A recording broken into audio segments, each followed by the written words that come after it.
I mix what I like, I like, what I like, what I like, what I like.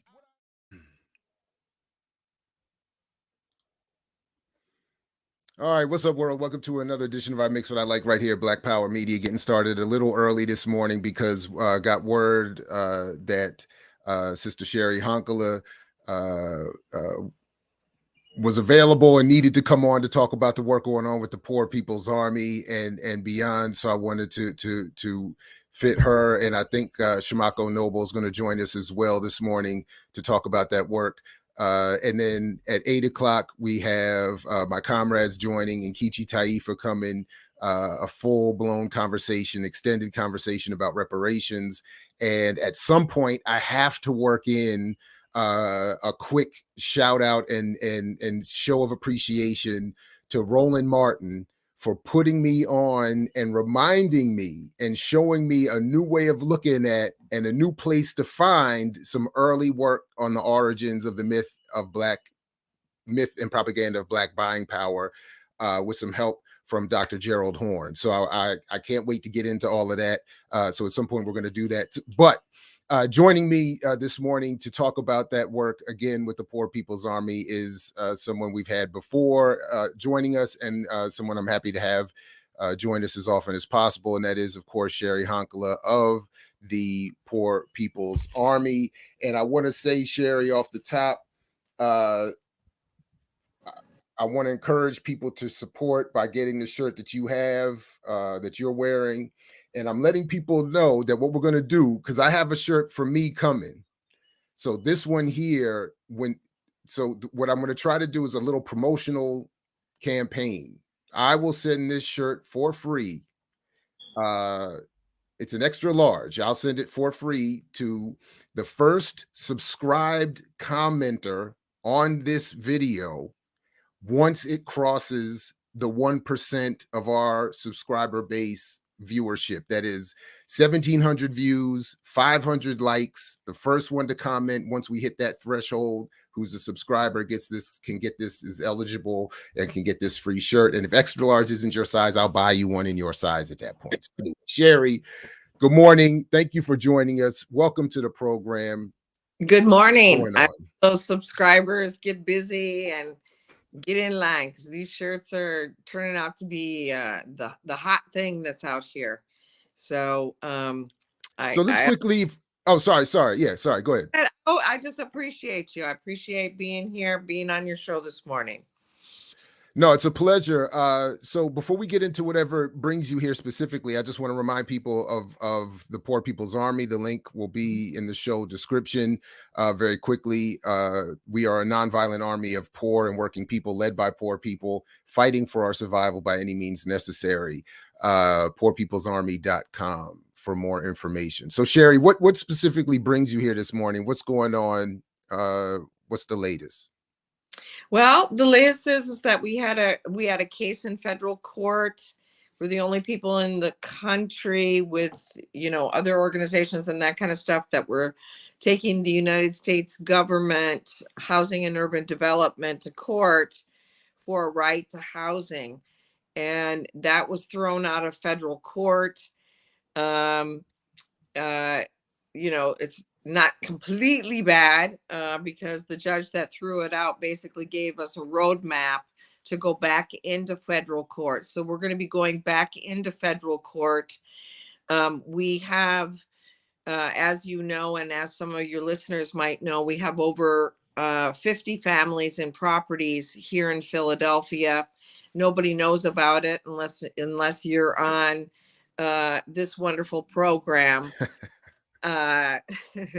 Because in Philadelphia, there's the 10 abandoned houses for every homeless person.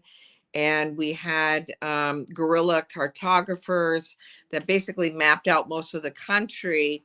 We have people now that have been doing Zooms and meeting with us in person in many different cities across the country, learning how to do housing takeovers and trying to instill a zero tolerance on homelessness. But the stuff is getting very vicious. And the reason why it's getting really vicious is, we have the the trolls and the bad guys that make things, back in the day, we had break the whiteout in the media, try to lift up the voices of folks that were being cut out of the media. And now we have a different kind of whiteout that's happening in the country, as you know, which is the algorithm, and people that just have a bigger drum are able to drum out the voices, and the necessary stories that are happening, and whatever happens to be the latest on CNN is what people are listening to. So we're in a vulnerable situation right now, because at any given moment those families can be moved on in those houses. Our lead plaintiff, that the courts threw out that particular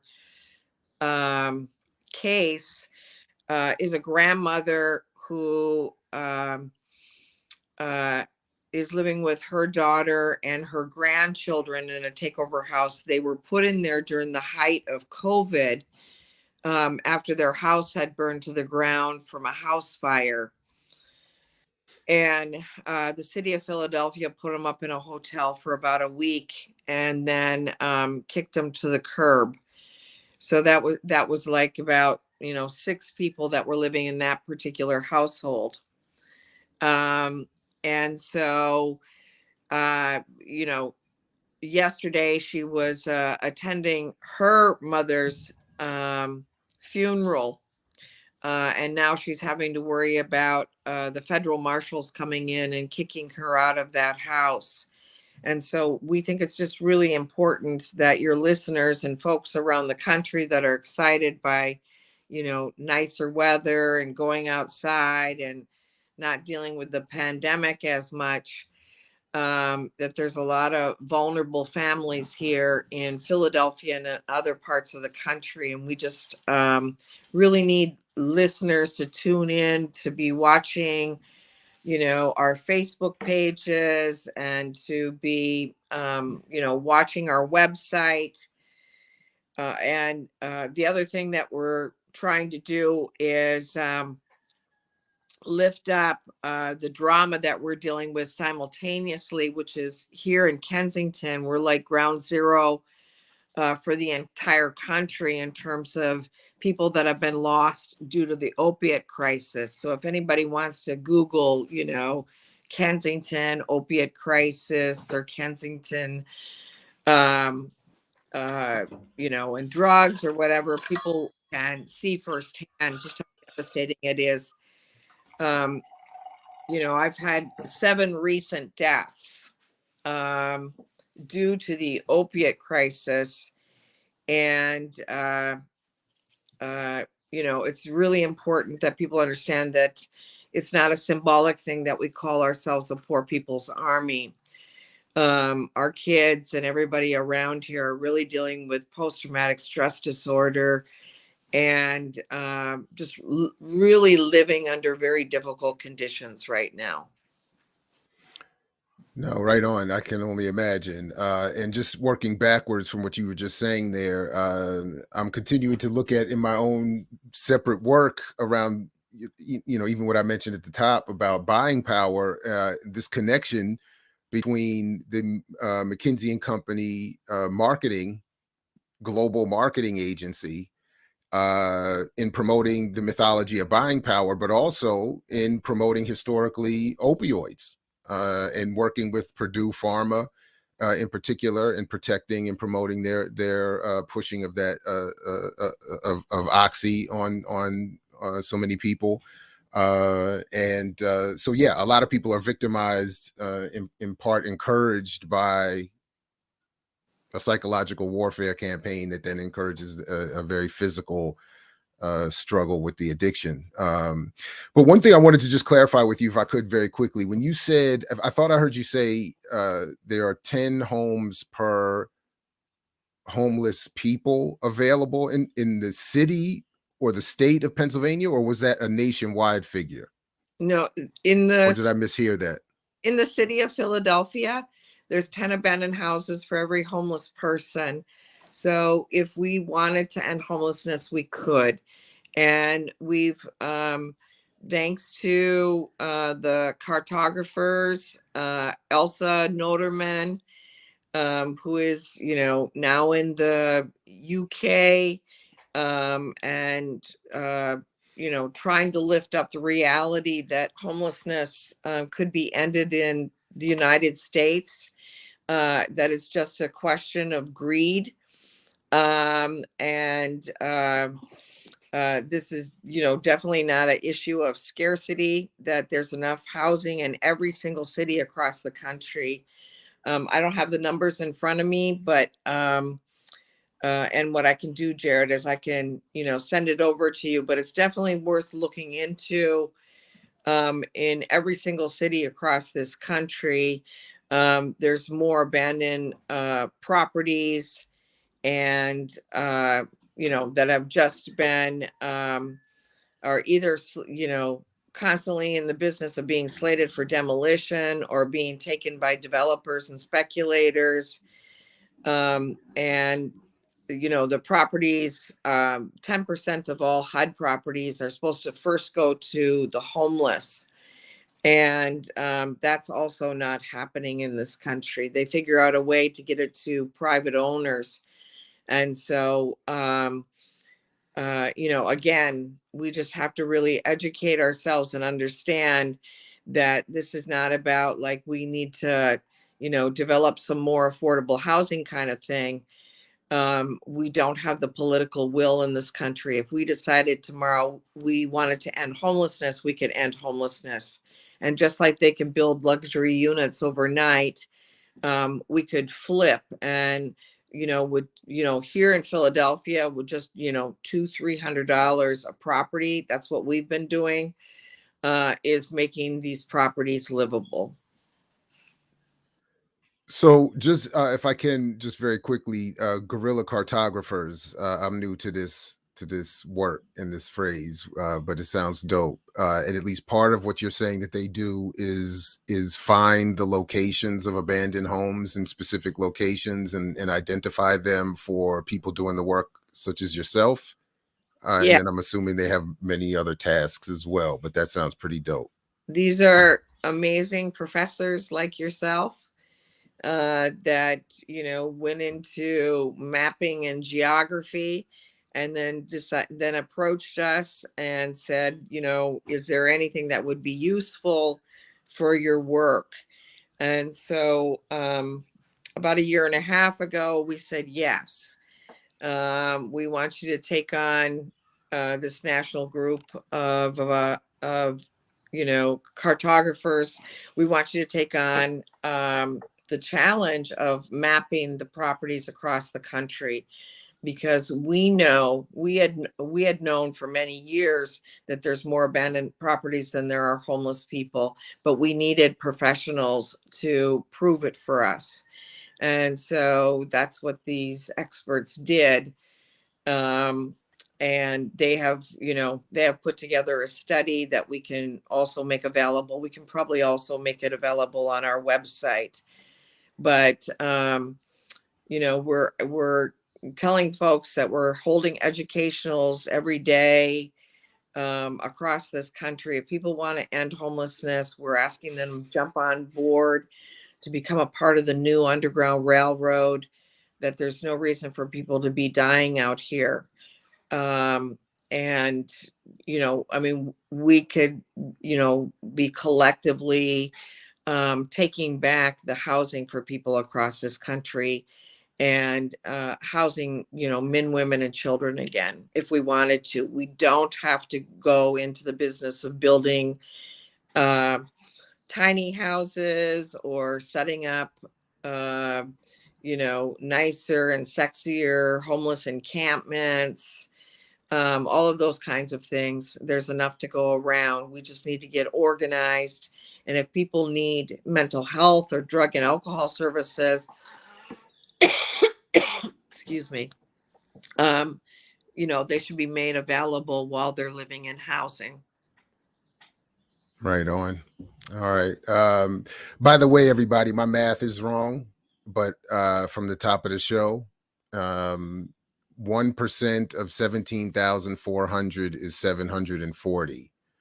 So for that low amount of views, if we get 250 likes, the first comment from a subscriber will get Poor People's Army t-shirt, extra large, or whatever size you want. I'll send you whatever you want. I don't care.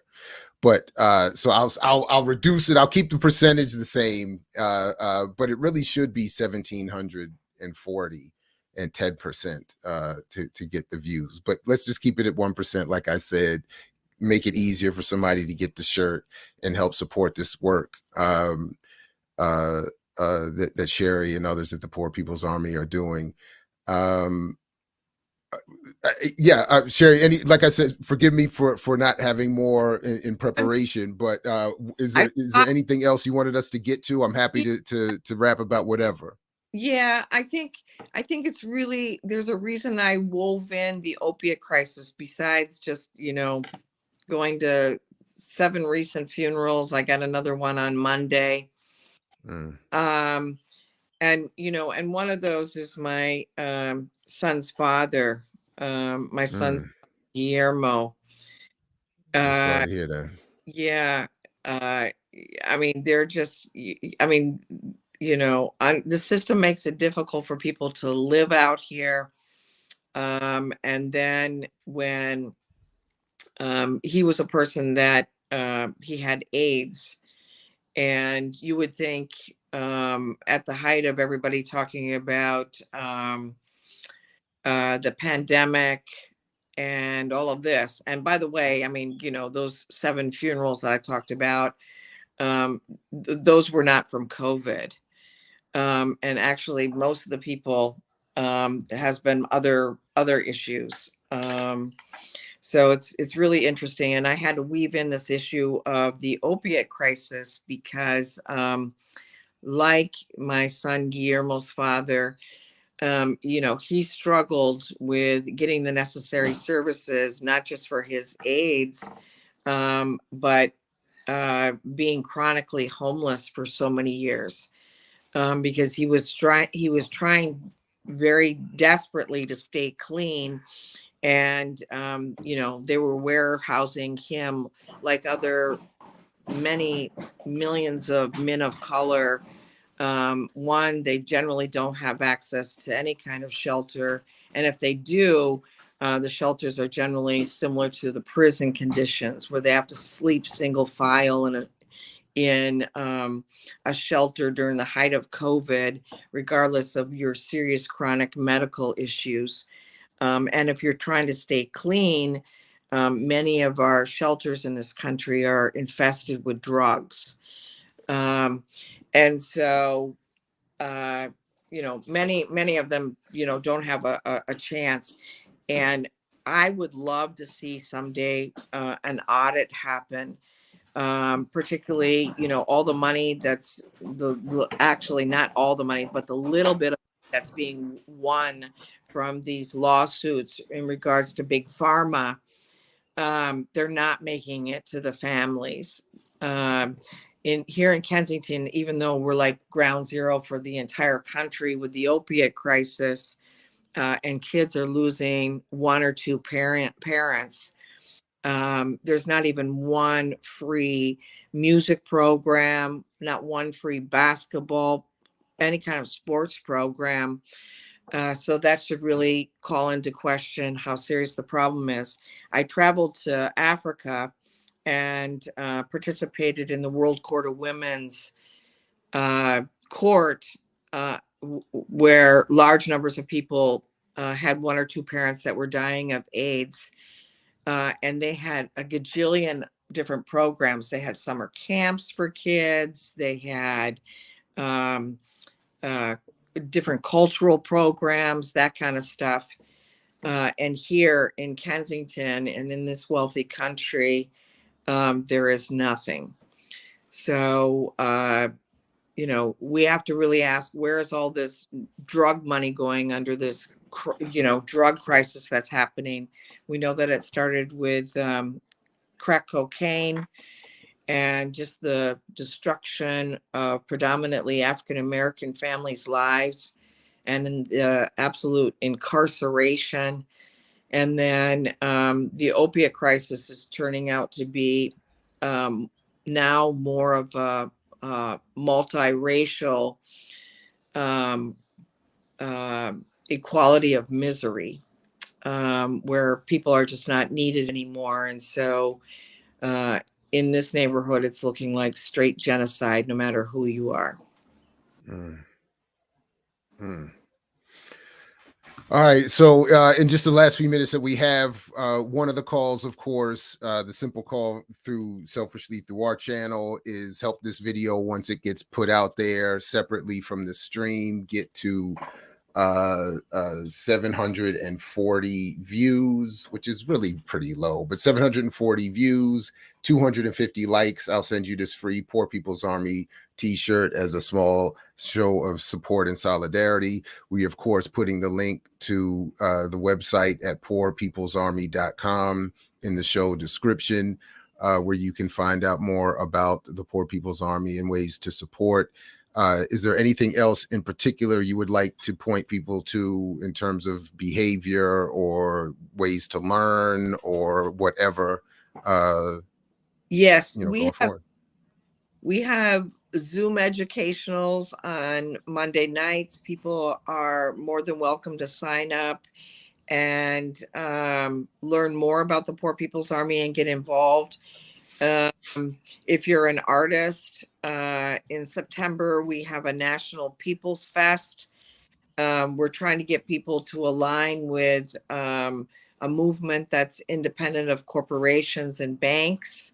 So if you're an artist out there and you want to perform your, spoken word or music or whatever, we have a big event in September. And then if you're here locally in Philadelphia on Saturday, we have a Porch Fest. And we have several different bands that will be playing from different members' front porches. And we'll be out there playing music and selling t-shirts. And we're also collecting as many canned goods as possible and trying to figure out how to feed, clothe, and house as many people as possible as we build this path to a different kind of world for all of us to live in. Right on. Well, Cheri Honkala, thank you very much again for coming through. I love the way this worked out. So just know going forward, it's always good to do it this way. Just hit us up whenever we can help out and get the word out, or set up something more extensive in terms of a discussion with you and your crew. Please, everybody, support the Poor People's Army, poorpeoplesarmy.com, and add this to the roster of things that we get involved with. So, Cheri, thanks again. Appreciate you. Thank you. Yeah, we really appreciate you as well. Love the program. People put out those likes. Get the likes. Just 250, 740 views. Get your free t-shirt and be well on your way to supporting the Poor People's Army. All right, Cheri. Thanks again. Have a great day. Okay. All right, you too. Peace. All right, everybody. Thanks to Cheri Honkala and the Poor People's Army. We got Geechee y'all in the building already, so we're going to take a quick break and come right back and just get busy. We just get it started this morning, and I think we have time to work in this quick point I'm making about Roland Martin and Dr. Gerald Horne and the myth of Black buying power. So don't go anywhere. Black Power Media. I mix what I like. Right back. I mix what I like, what I like, what I like, what I like, what I like.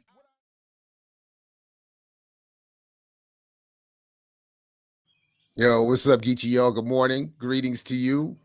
How you feeling? Peace. I'm feeling better. Good morning. How y'all doing? Right on. Can't keep a good man down, as they say. Overcoming all kinds of obstacles to make it here this morning. Appreciate you. We expect Brother Diallo to join us in a few minutes, and then of course Sister Nkechi Taifa.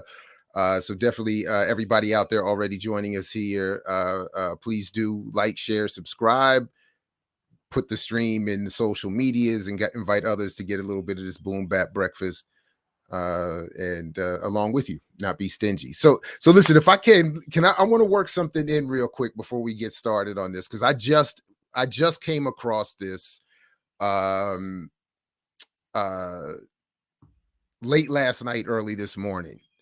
I had been waiting on a video for a potential Not By Myself, and I had put it on this playlist, and it's been there for a couple weeks now.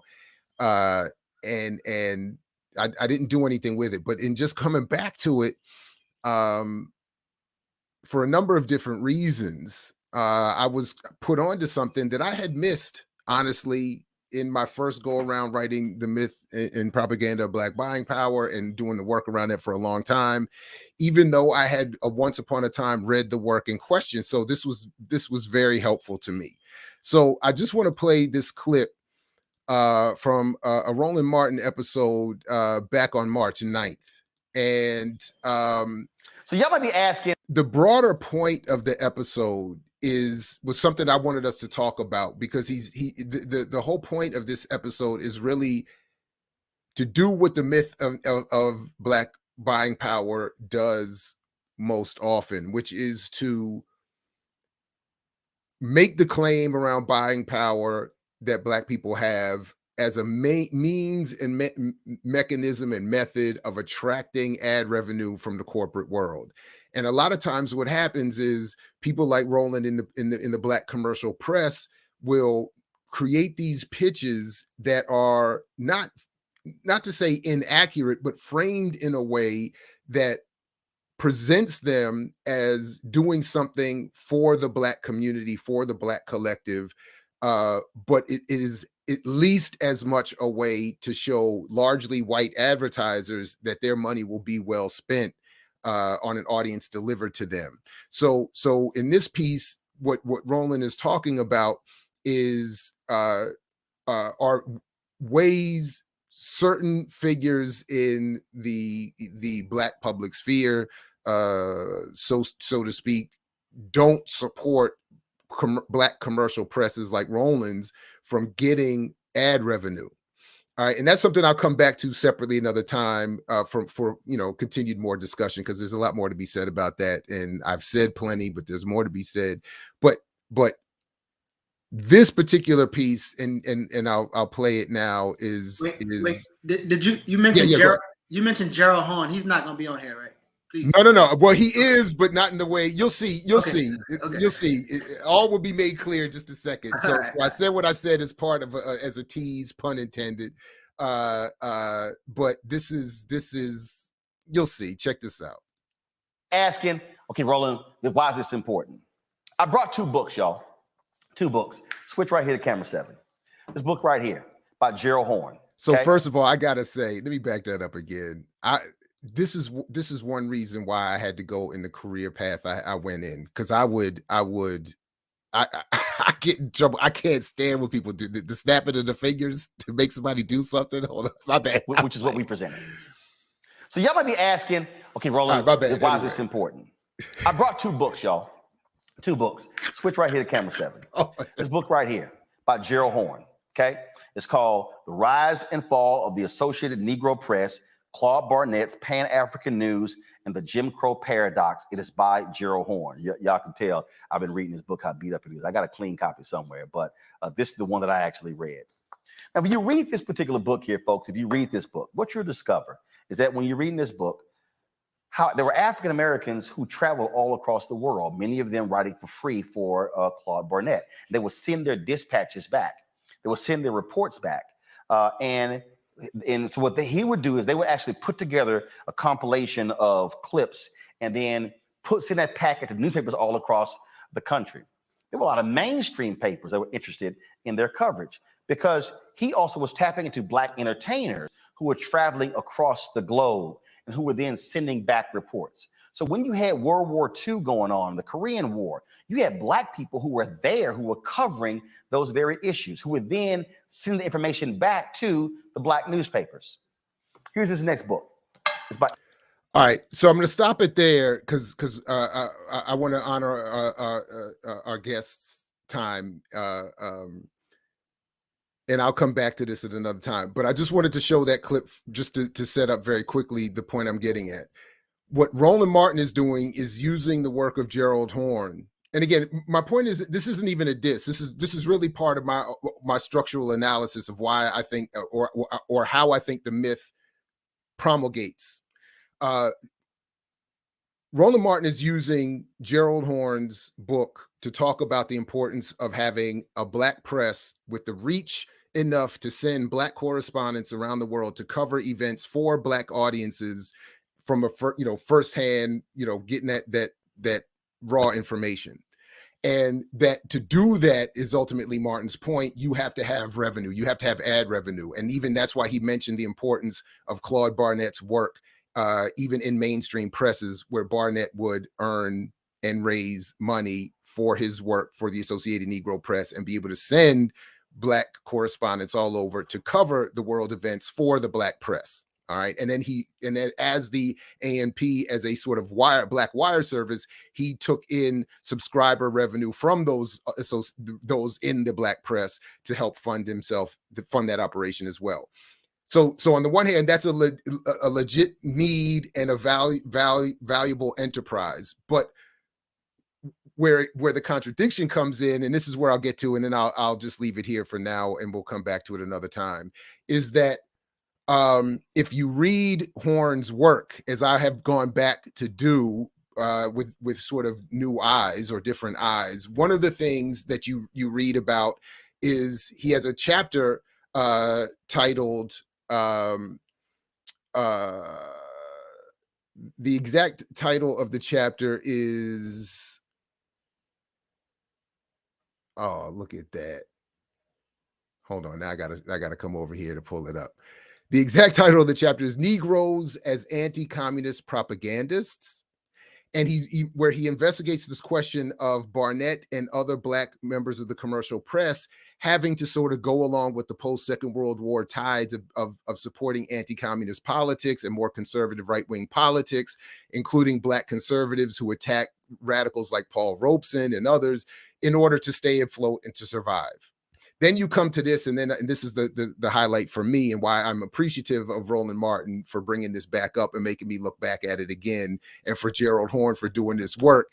And my light little joking hate on Horne is, now Horne, having written this work, having at least known of the existence of mine, should have become one of my chief proponents and supporters.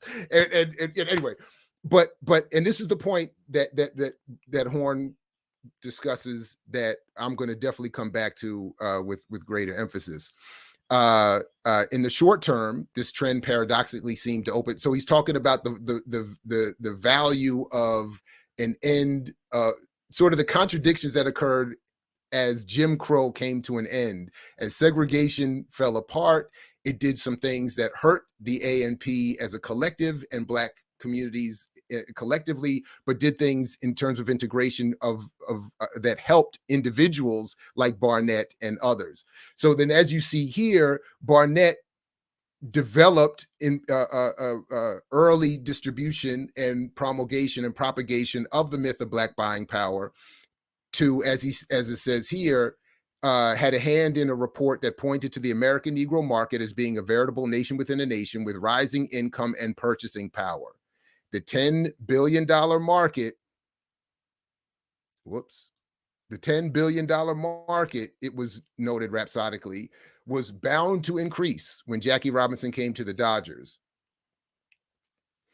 Anyway, as Horne goes in, he talks about the contradictions of what happens with the downfall of Jim Crow, with the and the end of segregation, which also kills Black enterprises, including Negro League Baseball. But the point I'm getting at is the real point I'm getting at, why I'm thankful to Martin and to Horne, is that Horne had already in his work, and I missed it, noted the point and giving an early example of the rise of the myth and propagation of Black buying power as a means to attract white corporate ad revenue to the Black commercial press. And that has gone on to confound and confuse many when it comes to what the potential is economically and for Black people, business wise, politically, et cetera, and so forth. So something I'll come back to. So, but again, thanks to Roland Martin, thanks to Dr. Gerald Horne, and to be continued. ... It looks like Roland is selling his emancipatory journalism. So if you had your Black, you have your Black media, you can send your own journalists out there. And he's right. And that's why I'm saying the contradiction is on that point, he's correct. The contradiction, though, and this is what Horne really gets into, is that it forces people to take, ultimately what I'm saying is it forces people to take conservative political stances and to support conservative mythology around economics and Black capitalism in particular. So the structure provides sets the context for individuals to sort of be trapped or coerced. And that's really what. So when you read Horne's work, he draws out the nuance and again those contradictions of an end of segregation, the good and the bad of that, and the good and the bad of attempts at Black autonomous commercial press work. So, but it's a lot more nuanced than the frame that I think Martin was putting on it for the purposes of that video. But again, I'm rushing. I don't want to belabor the point too much. I want to get to our guests. We got Brother Diallo's here, Sister Nkechi Taifa is here. So let me take a quick break. We'll come right back and get into this conversation on reparations and beyond, and of course come back to this stuff on buying power constantly and likely a perpetuity. So don't go anywhere. We'll be right back. I mix what I like, what I like, what I like, what I like, what I like.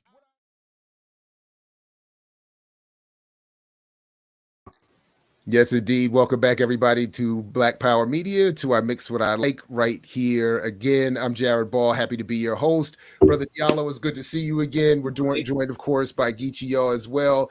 And our special guest this morning is Nkechi Taifa, who, among many other things, is a visionary and seasoned professional with 40 years of experience as an accomplished justice system reform strategist, advocate, and scholar. She is an exceptional leader who advances creative, cutting-edge approaches that encourage out-of-the-box thinking and action. She has pursued justice as a litigator, lobbyist, academician, advocate, policy analyst, community organizer, convener, and great grant maker, and more. Her full link and to the full link to her full bio and work is in the show description.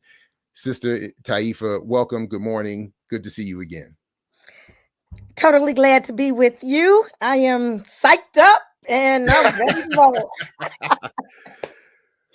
So the short of it is we saw your recent TEDx talk on reparations and wanted to invite you here to continue our discussion of that topic and to give you as much time and us as much time to get into it as possible.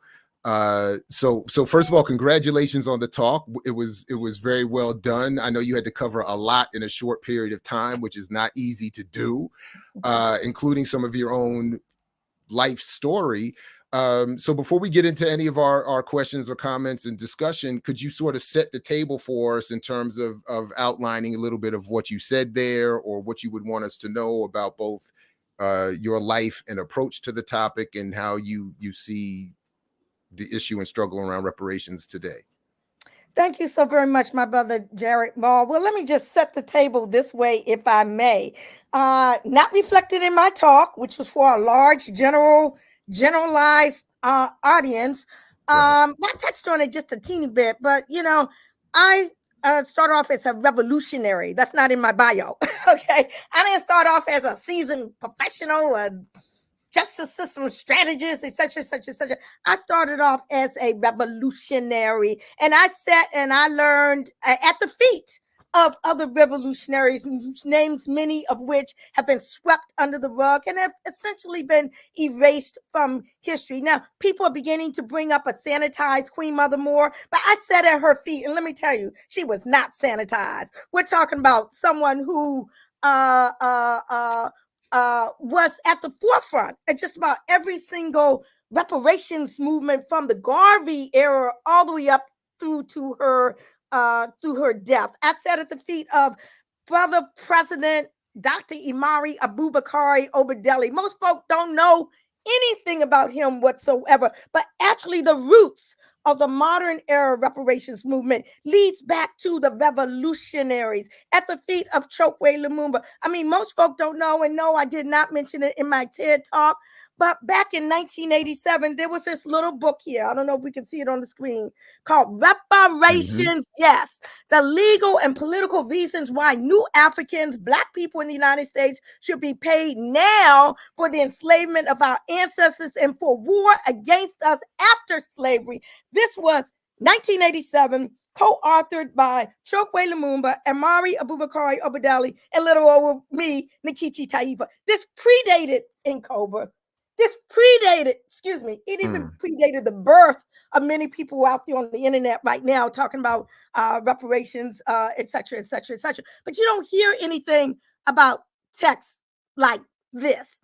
Okay. Not only do you not hear about it in the mainstream, most folk in the revolution, today don't really know about these predecessors. Queen Mother Moore, I want to go back to her. And the reason why I want to focus on some of these, because anyone can pull up YouTube and see my sanitized TEDx talk, which some folk don't feel it's sanitized. They feel it's really cutting edge and all like that. But there are roots to that. Queen Mother Moore, one of the original signers, the first signer of the New African Declaration of Independence in 1968, made sure that was inserted in that declaration that, and I'm quoting from memory, quote, "We claim no rights from the United States other than those rights belonging to oppressed people wherever they exist in the world, and these include the right to damages, reparations due us for the grievous harm sustained against ourselves and our ancestors by reason of U.S. lawlessness." We were talking about reparations. Again, this book, Reparations, yes, it's not just reparations in the abstract. This book was dedicated in 1987 to Sundiata Acoli, now free. It was dedicated to Tariq James Haskins, now free. Herman Bell, now free. Albert Noah Washington, deceased. Jalil Muntakim, now free. Masai El Hosi, now free. Daruba Ben Wahad, now free. Kubwa Obadeli, Sekou Odinga, now free. Geronimo Jijaga, now free, but ancestor.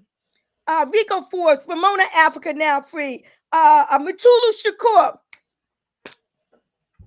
Mutulu, I mean, I just must say, still fighting for his life, for his very life, being denied parole yet again, suffering from stage 4 bone marrow cancer. This book was dedicated to him while he was in prison, back then. Leonard Peltier, still in prison, and all of our brothers and sisters of our struggle who are soldiers, and the fallen white anti-imperialists who have supported us, held much too long in U.S. jails as common criminals because the United States refuses to acknowledge the legitimacy of our struggle for land and independence. So those are the roots. You don't see this in solidarity stuff.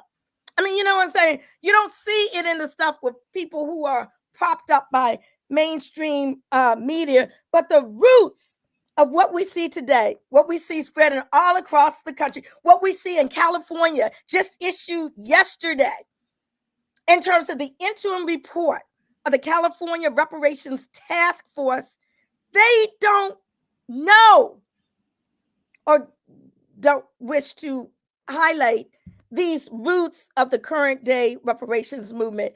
And I feel it must be. So anyway, back to TED Talk.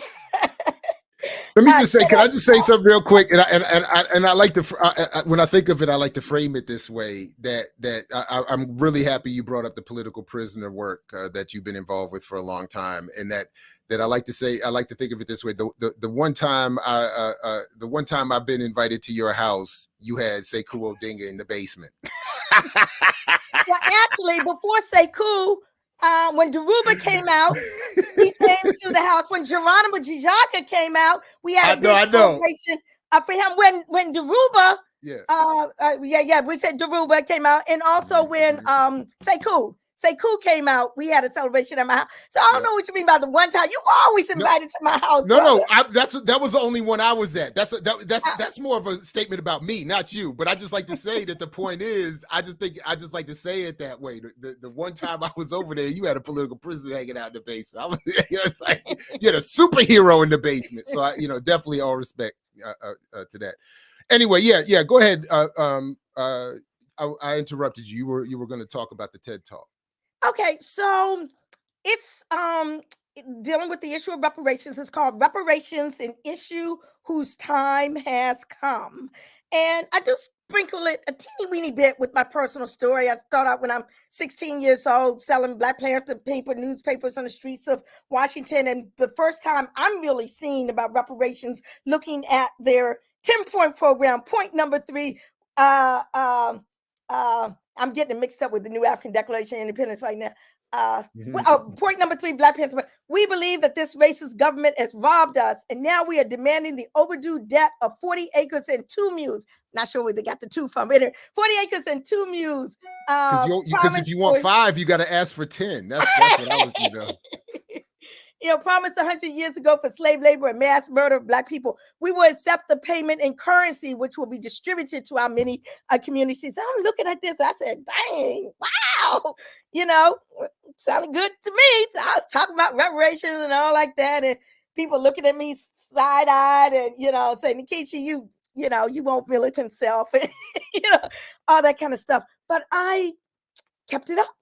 And as I became involved in movements again, they have reparations. Gerald, just about every nationalist and Pan-Africanist movement back then in the 60s and 70s had the issue of reparations in some type of way, shape, form, and fashion as part of its agenda. It wasn't anything. It was just something that you do because it was old. It was correct. But I got to be very honest. Okay. Little did I know that we would see the type of momentum that we are seeing today. Even when we worked with John Conyers to formulate HR 40, and let me tell you this, this is a story behind the story. Why not all of us agree with no legislative approach and doing a study bill? I said, God dang, we done study this issue long enough. I'm just saying the movement was not monolithic then. It's not monolithic now. But the difference between then and now, we interacted in a civilized manner. We didn't even know about COINTELPRO at the time. We really didn't. This was pre-COINTELPRO knowledge really, coming out. But, we agreed to disagree. And those who decided to go on and support the legislative route did it. Those who decided they didn't want to support it didn't. It wasn't no name calling and mudslinging and all that and stuff that we see today, character assassination. Wasn't none of that. In fact, quiet as it's kept, we operated as civilized human beings should operate. Even when there were dissensions and issues in the movement, there was a huge issue in the movement. The movement which really brought about the mainstreaming of the reparations issue, the movement of the New African Independence movement, I would call, there were dissensions between Brother Imari and Brother Chokwe, yet they came together to do this booklet here. And Imari was my political mentor and Chokwe was my legal mentor, and folk agreed to disagree and went for the sake of the movement, had operational unity, which ended up leading to the formation of NCOBA, National Coalition of Blacks for Reparations in America, which might not have come about because of COINTELPRO if the movement had been mudslinging and all that kind of stuff. But we were able to surpass all those things. And I'm kind of getting That's because Imari and Chokwe didn't have Twitter accounts to protect. They didn't have, like if they, they didn't have, they didn't have to get mean in these social media streets. That is a really interesting, an interesting point. Who knows what would have happened if there had been mass social media during those days? But I will say this, people today just look at what happened in the past. We didn't know about it because, they would kept the COINTELPRO hidden. And when they sent the stuff, all the pages were redacted and all like that. But people know about all that now. And if you know that there's orchestrated governmental intrigues and all like that to separate people and keep them, wouldn't you kind of take a step back and say, well, maybe I'm not going to help U.S. governmental forces along, And I don't think we take enough of looking back at history with respect to that. So anyway, back to the TED Talk. Okay, right, yeah. So one of the things I sought to do in it was to bring up things that I didn't even know coming up and coming along. Okay, I didn't know, and I'm a DC native Washingtonian. Okay, but of course, when I was coming up in school, I'm a little. Hopefully, I don't look as old as I am, but I'm a little bit more seasoned in age than it might appear. But when I was going to elementary and junior high school in the 60s and in the very early high school, very early 70s, there was not a course, I'm sure, and I know there is now, but dealing with DC history, where it taught that reparations were in fact paid at the end of the enslavement era. They just weren't paid to Black folk. They were paid to the former white slave owners. I didn't know about that, so I put that in my talk.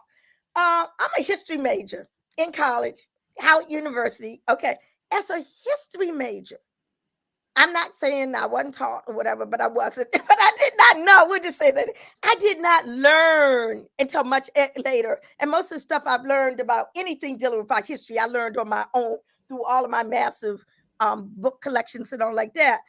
But I didn't know that Haiti, which won its independence in 1803, was forced to pay reparations to France all the way up through 1947, long after those who were enslaved and those who directly enslaved them. I didn't know about that. And, it's interesting. There was this big New York Times story that came out just last week about that. I mean, just last week, which I know came under a lot of criticism because they failed to...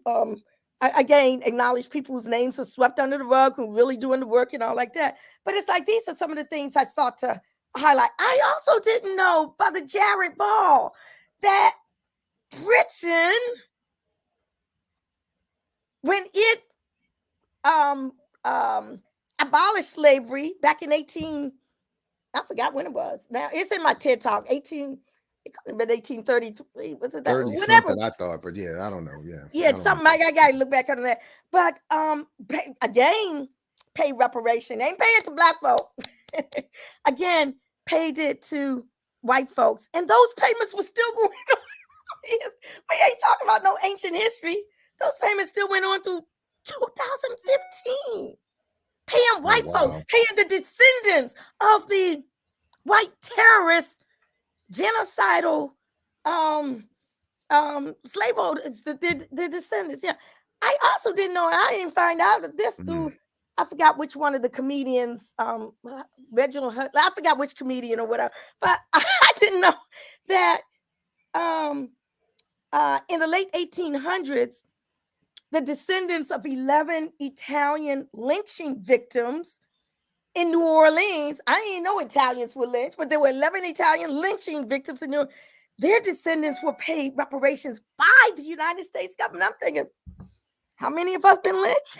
I mean, I'm just saying. So all those little tidbits I stuck in my TED Talk. I also talked about the growing momentum of the issue amongst sororities and fraternities and civic groups and civil rights organizations, human rights groups, cities, states, of course, the federal government, corporations, amalgamated by things that, average people don't necessarily know about this momentum. So I kind of stuck stuff along those lines in it. So it's just filled with little tidbits, sprinkled with some of my personal story, I guess you could say. I'm looking on the internet, Gerald, and TED, and I said TED reparation. I only came up with like 4 talks on reparations. One, of course, was Solidarity, the darling of the media. but it wasn't a real TED talk. I mean, dang, I wish I could have done it like him. He had to memorize all that shit. You know, I mean, I said, oh my God, if anybody knows anything about me, I do a lot of public speaking, but I swear, I always have my notes in my script. And when Ted said, no, you gotta memorize, I said, oh Lord. So anyway, Darity's was not a talk where you're standing up and talking. It was like an interview, a Q&A. So it wasn't really whatever. And then there was one by a young brother, I think an ADOS type or whatever. It's a young brother. Okay, cool. And there was a sister who was, I forgot what it was, comparing it to health or dance or something along those lines. I'm looking, wow, where's the academic stuff, on reparations. So I'm hoping that my TED talk on reparations and issues time has come, helps to fill some of that gap. I'm waiting for Ray Winbush. Let me see, I got his thing here. I mean, we talk about academics. Should America pay? Slavery and the raging debate on reparations. This ain't nothing new. This came out a long time ago. Well, I mean, I was going to ask you, and I want to let Diallo and Geechee get in here, but since, but one of the critiques from the younger generation is just that, Nkechi, that what Winbush and them put together is old. What you put together is old. Those arguments are old. They're out of date. They need improvement. Is all of that. So that's why they use the antiquity of the work against it, which I've always found interesting. Yeah, let me just say this, and then I'm going to shut up and let my brother Geechee, y'all, and Diallo and Kenyatta going and jump in there. But first of all, have they even seen any of these? Have they read any of these words? I know they ain't read this one.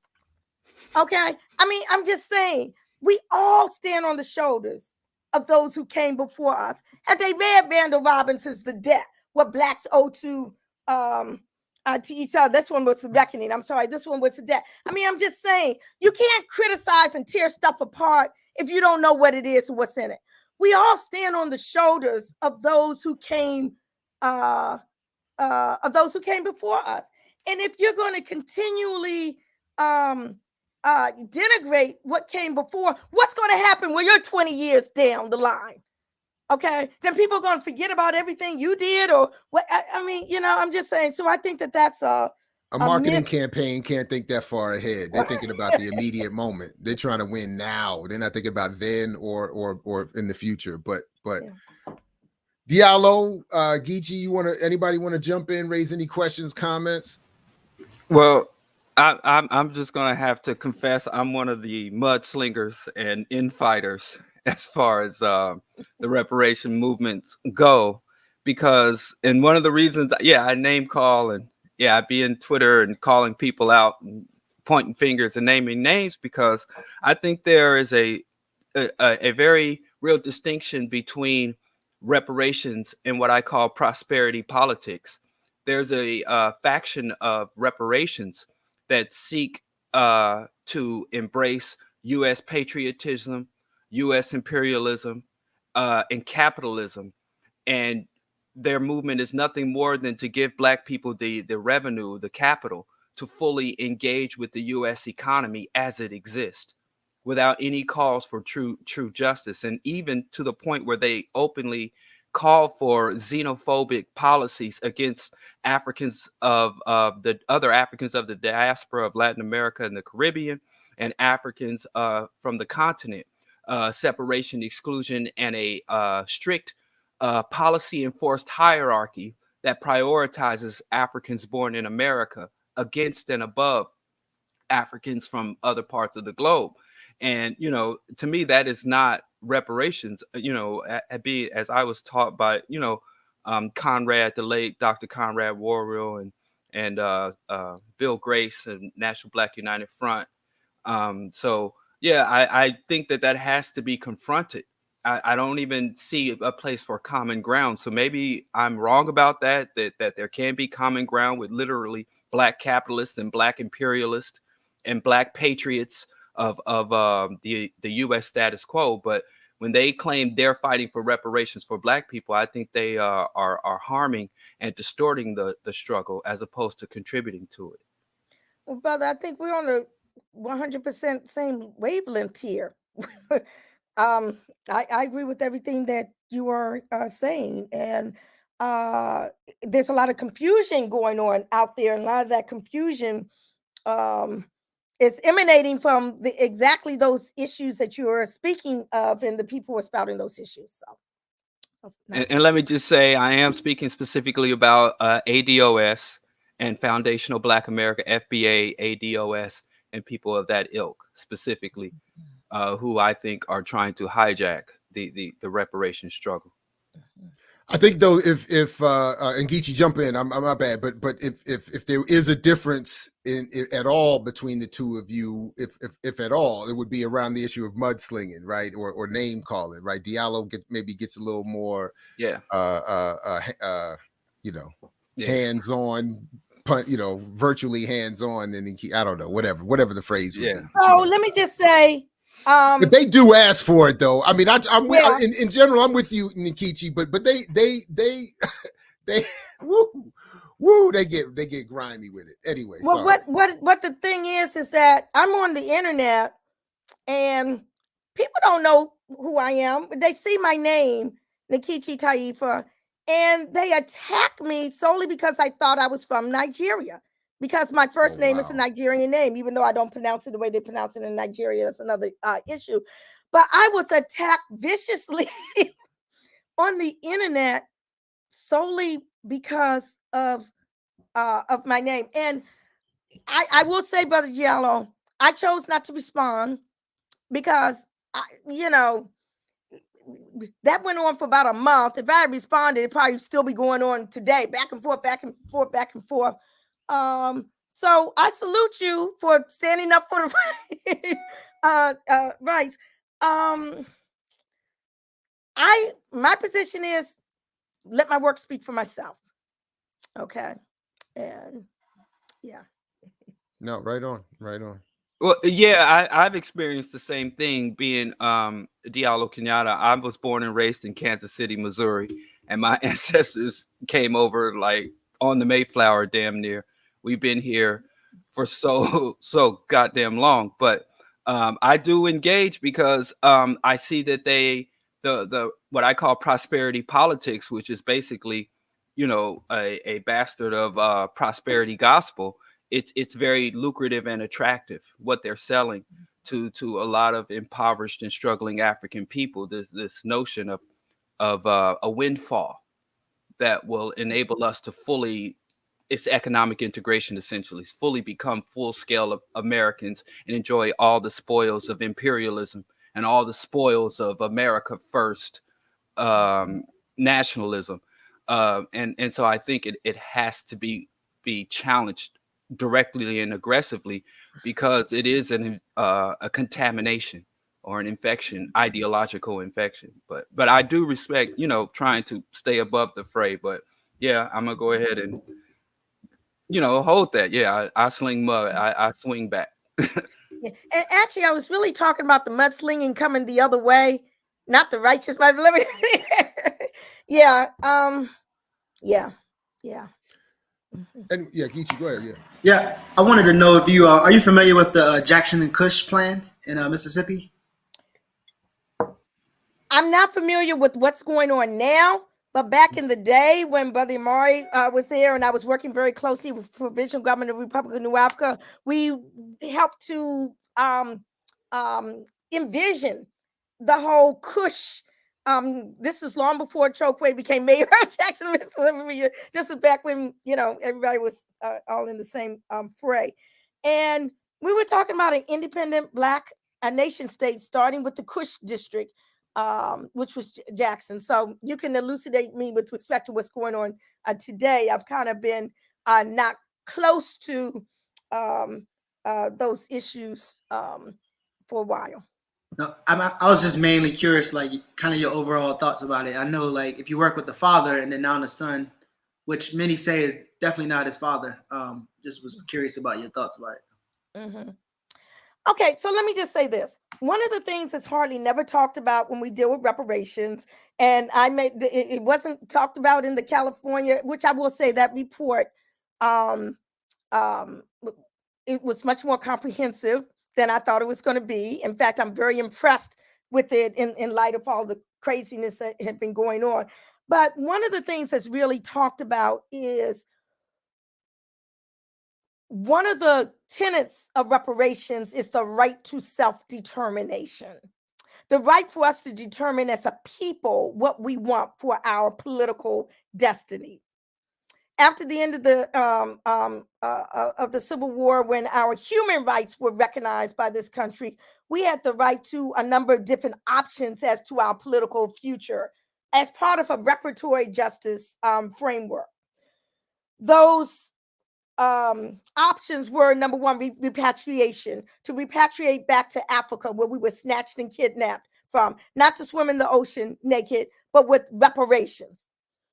Another was to go to another country, to the Caribbean, to Haiti, or whatever. Our families have been brutally fragmented and separated, and we had family over there and family here and family there, et cetera, et cetera. We also had the option to join this new white nation that was coming up on these shores and strive to make a multiracial democracy real.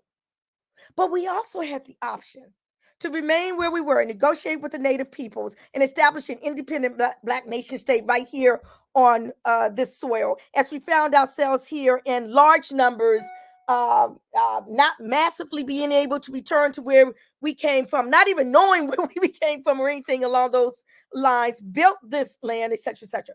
What happened was, that was 1865. 1868, 2.5 years later, we were relegated to the sole option of U.S. citizenship, without asking us if that is what we wanted, asking us with full information and acknowledgement, and never making that option ever, never making it a reality. When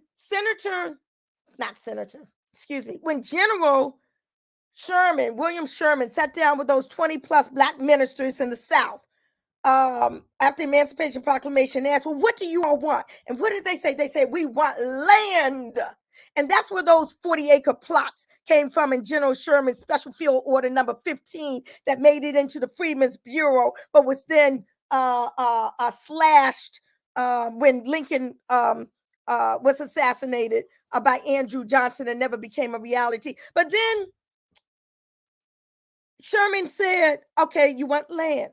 Do you want to be with us, or do you want to go by yourselves? They say, we want to go by ourselves. We want to separate. We want to develop on our own, because they knew that Ku Klux Klan hadn't even come to ascendancy at that point.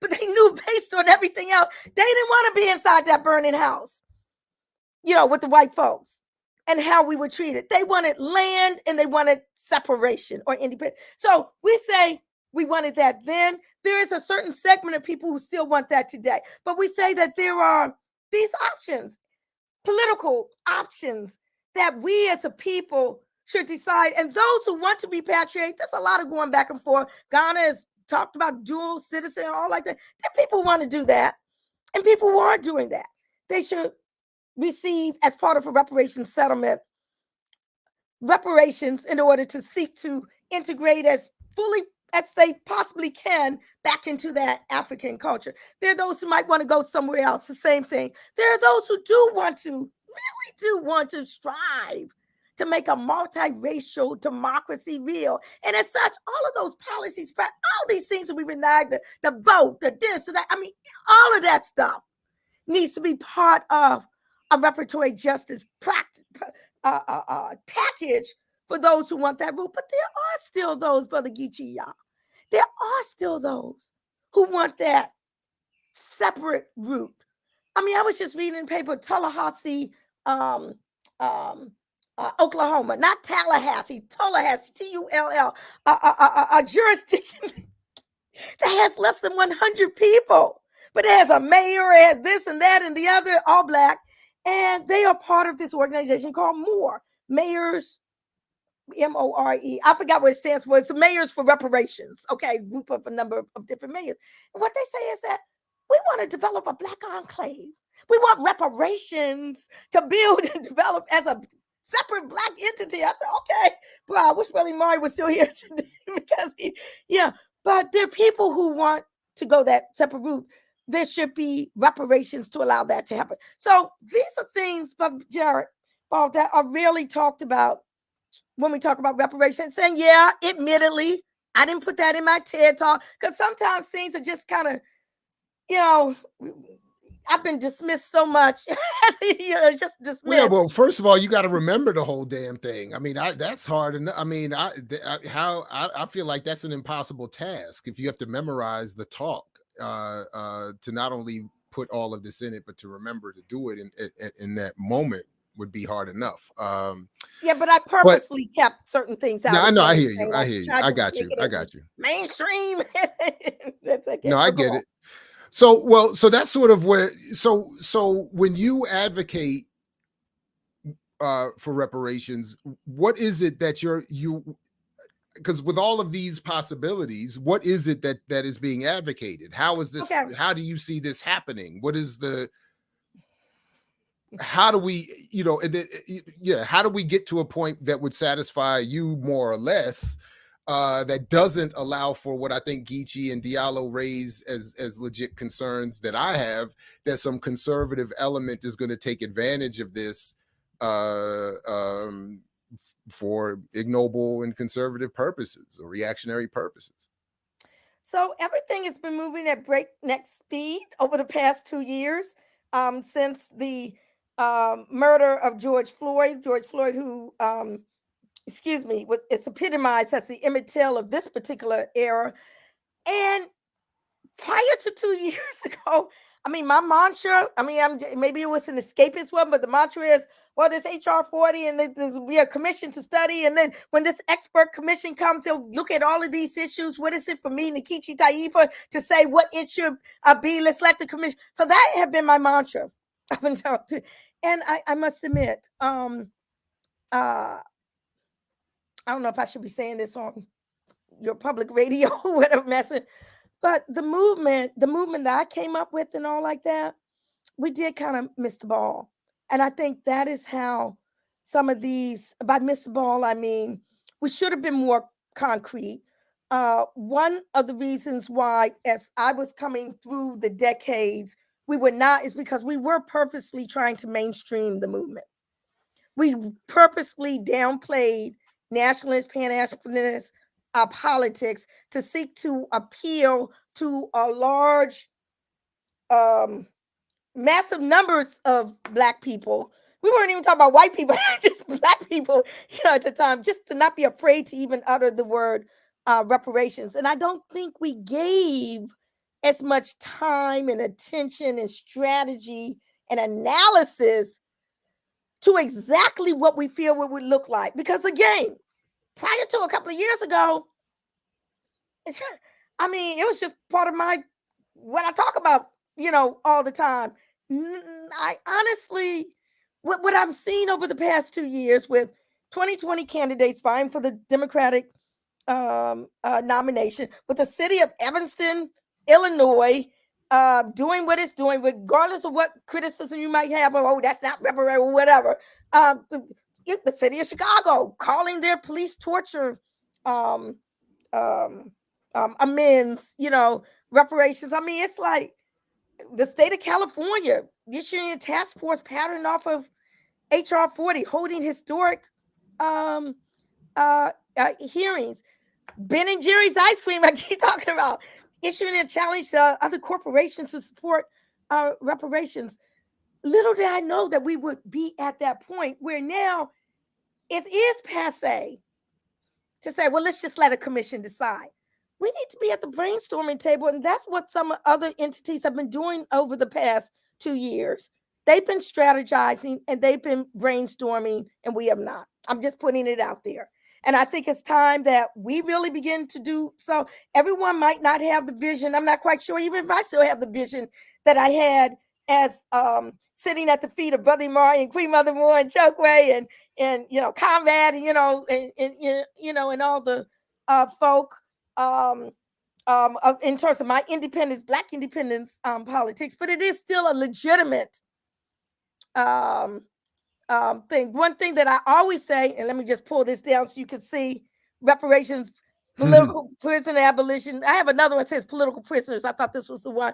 But most folk, one of the things I sought to lift up, because that got swept under the rug, most folk did not realize that the Japanese American Redress Bill, which was passed in 1988, the Civil Liberties Act in 1988, included not only $20,000 for each Japanese American detention camp survivor, a trust fund to be used to educate Americans, a formal apology from the United States government, but it also included a pardon for all those who resisted detention camp internment. So I said, damn. all right now, political prisoners. You know what? I didn't know that. Yeah, I didn't know that. Because I've only focused on the 20,000 as a critique to say that when people keep saying we should get like what the Jews got and what the Japanese got, I'm like, you need to look more carefully because they didn't get much.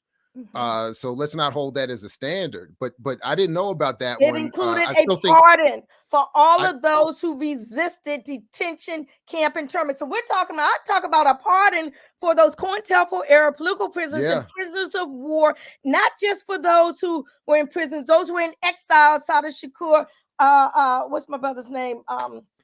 Pete O'Neill, who can't come back here. Those who have passed on to, they said people, these political prisoners were fighting a war, fighting the war of COINTELPRO, which the Senate Select Committee on Intelligence called a war, fighting the war of COINTELPRO that had been waged against our people, that they should be released from in prison and also should receive a pardon. And what a pardon does is allows you to get your right to bear arms back, your vote, and all of those things. So I incorporated all that into reparations, and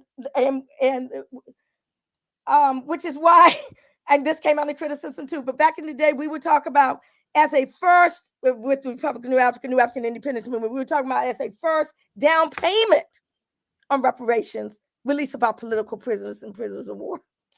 See, but that's what I'm saying. And Diallo Geechee, jump in if you like. I got several more questions, but whenever you want to jump in, please do. But that's sort of what I'm saying, that I see being hijacked in the contemporary popular new rise of the conversation, is that those politics are not included. Even in the California task force vote, right? The people of California voted to exclude non-Black Americans. And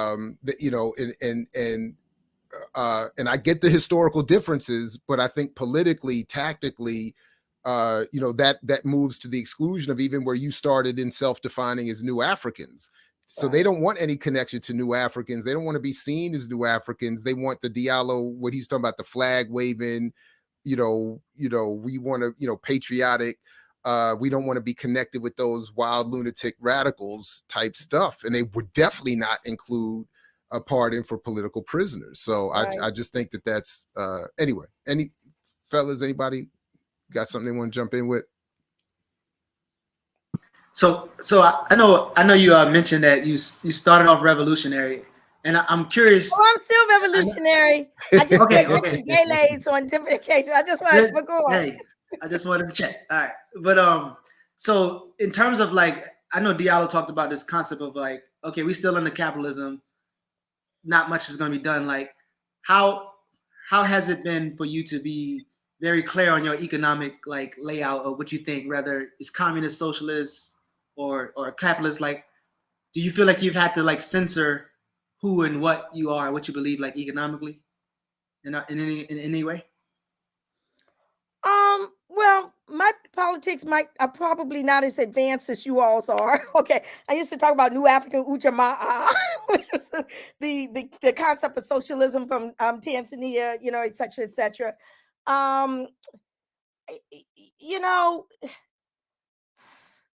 It's like the more people get entrenched in this society. Like I remember when I got my American Express credit card. I mean, it's like sometimes you mute what you say. I mean, it's like it's this whole dichotomy, and I don't know how much you face this, Gerald, being a professional in the academia and all that kind of stuff. But it's like sometimes you wear different hats for different things. For example, I relished coming on this show because I felt I could be free on this show.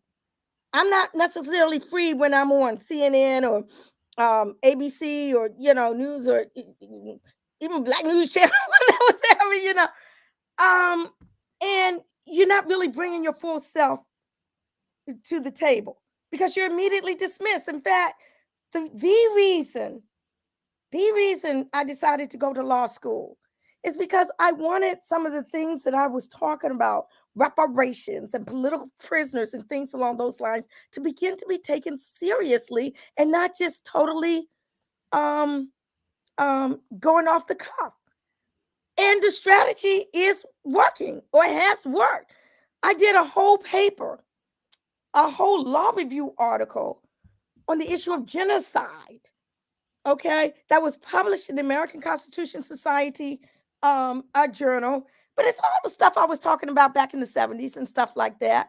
Back when 80s, when the Genocide Convention Implementation Act was ratified by the United States Senate, when I found out that genocide was not just what I thought growing up, just you're killing off all the Indians or you're putting the Native people, you're putting the Jews in the oven. No. The international accepted genocide, which the United States has ratified, is number one, killing members of a group. Number two, causing serious bodily or mental harm to members of a group. Number three, deliberately inflicting upon the group conditions of life calculated to bring about their destruction in whole or in part. And it goes on. And people today still, no matter how much I talk about that definition, that is not just mass killings, it's bodily or mental harm, it's conditions of life. People still talk about genocide of the Native peoples and enslavement of Black people. Enslavement was genocide also, but we don't look at it in that document you're talking about. If I remember correct, they call anything that distorts a group's culture and cultural expression is part of what they describe as slow death measures. Yeah. So there's that slow motion genocide piece too. So you're absolutely right. So all this stuff, so like to me, like every that's why I keep saying every like Tyler Perry movie is psychological terror. It's like it's cultural genocide. It's genocide. It's part of the slow death measure. No, but I mean I actually do see it that way. But I'm just saying like that. Yeah. But that's part of the anyway. Sorry, I just wanted to throw that in. But you're right, my brother, and the definition also goes on to say that those guilty of genocide shall be punished, regardless of whether they are constitutionally protected rulers, public officials, or private citizens. And the thing is, and then it goes on to say that this is all part of the definition. It goes on to say that genocide is not the only actionable act. Conspiracy to commit genocide, direct and public incitement to commit genocide, attempt to commit genocide, and complicity in its commission. And I have to bring all this up from my memory. But one thing that folk don't realize is that genocide is the only international convention that right here, right now, today, is fully actionable in U.S. law. All the other conventions, Convention Against Torture, Political and Human Rights, racial discrimination, Convention, all those require what they call implementing legislation. But the Genocide Convention came with it's in the U.S. Code, the Genocide Convention Implementation Act. Why don't we learn this in law school? Why aren't the academicians talking about this? Why I did this thing. We charged genocide. This was October of last year, 2021, the Spirit of Mandela Committee, of which Jaleel Muntakim and my brother, I forget my brother's name, former Black Panther in Virginia, Jihad Abdul Mumit and some white folks, radical white folks and all came together to put together. I was the prosecutor. I've been the prosecutor 3 times. I was a prosecutor for this genocide convention. I was a prosecutor back in the day for the International Tribunal for Mumia Abu-Jamal. I was a prosecutor back in the day with this international committee looking at the hurricanes Katrina and Rita. And each one of those I talked about genocide. And there was an international jurist, and we brought forth witnesses with evidence from all different aspects of, issues that black folk here face, and they came up with, coming back from the 1951 petition by William Patterson, W.B. Du Bois, Mary Church Terrell, and all the others, the historic We Charge Genocide. But anyway, let me just say this, and I do have something right here. This I'm just reading from my thing here. In my closing statement on that International Genocide Convention that was in that last year, I stated that we're not now talking about transfer to a third world country, as was one of the original demands from the 1971 Attica prison rebellion. You know, they say, you know, transfer to a third world country. We're not now talking about necessarily a prisoner exchange, as was the demand by the Republic of New Africa. I remember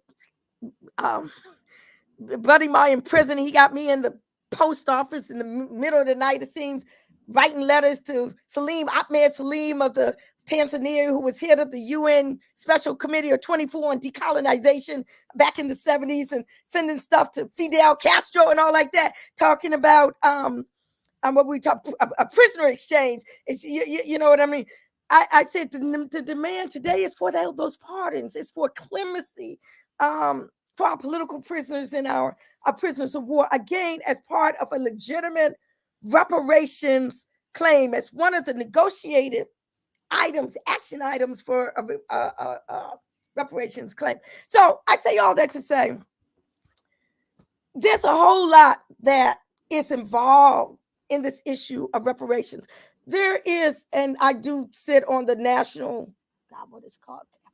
African American Reparations Commission, NARC, or whatever. One of the things they say in the 10-point platform is, or the preamble, no amount of material resources can ever compensate what we've been through. No amount. That's why it is going to be a settlement. It's going to be a negotiated settlement. And it's not, as some say, just a one-off or just a certain amount of money. I would never say money's not a part of it. I mean, you know, and I might be at some of my political, some people may disagree with what I'm saying there, but as a lawyer, I know that when there is damages, when there's an injury, you go out and you get hit by a car, you know, you might talk about, hello? I'm sorry. Oh, okay. I was just pulling this up from Sandy Darity's book. I wanted to ask you about what you thought about, because you mentioned him earlier, so I did want to ask where you agree and maybe differ with him. But he has in From Here to Equality a couple things I wanted to ask all of you about. So the first thing I have in my notes here is that U.S. citizens would need to establish that they had at least one ancestor who was enslaved in the United States after the formation of the Republic. Second, they would have to prove that they have self-identified as Black, Negro, Afro-American, or African-American at least 12 years before the enactment of reparations. And then breaking down the numbers, each person would get roughly $392,500. Now I haven't read that book thoroughly. I don't recall any of the references to pardons for political prisoners. Oh, no, they ain't there. No. Any, you know, like, okay, but what do you all think of those sort of baselines? Because I am curious, and we'll come back to this. Like, I have my own criticisms as what I think the political impact of all this may or may not be. But what do you all think about establishing that sort of criteria, the call for the payments, etc.? I'll let my brother start and then I'll pipe in. Well, I first want to say that when the line for the 300 G's starts, I will be there with my fold-out chair and a book, and I'll be sitting in that line. I'll be there for the sun up, and if necessary, after the sun done set, to get my 300 G's. But that aside, that's not reparations. You would not go to the Warsaw Ghetto and write checks to the people in the Warsaw Ghetto while the Nazi regime still is in full power, controlling all the institutions, the military, and the cultural life of Germany. And I know you don't like these comparisons, but, you know, it's just like Native Americans. I grew up in Missouri, and we'd go to Oklahoma, the Lakota Nation, and see those people and Native Americans. You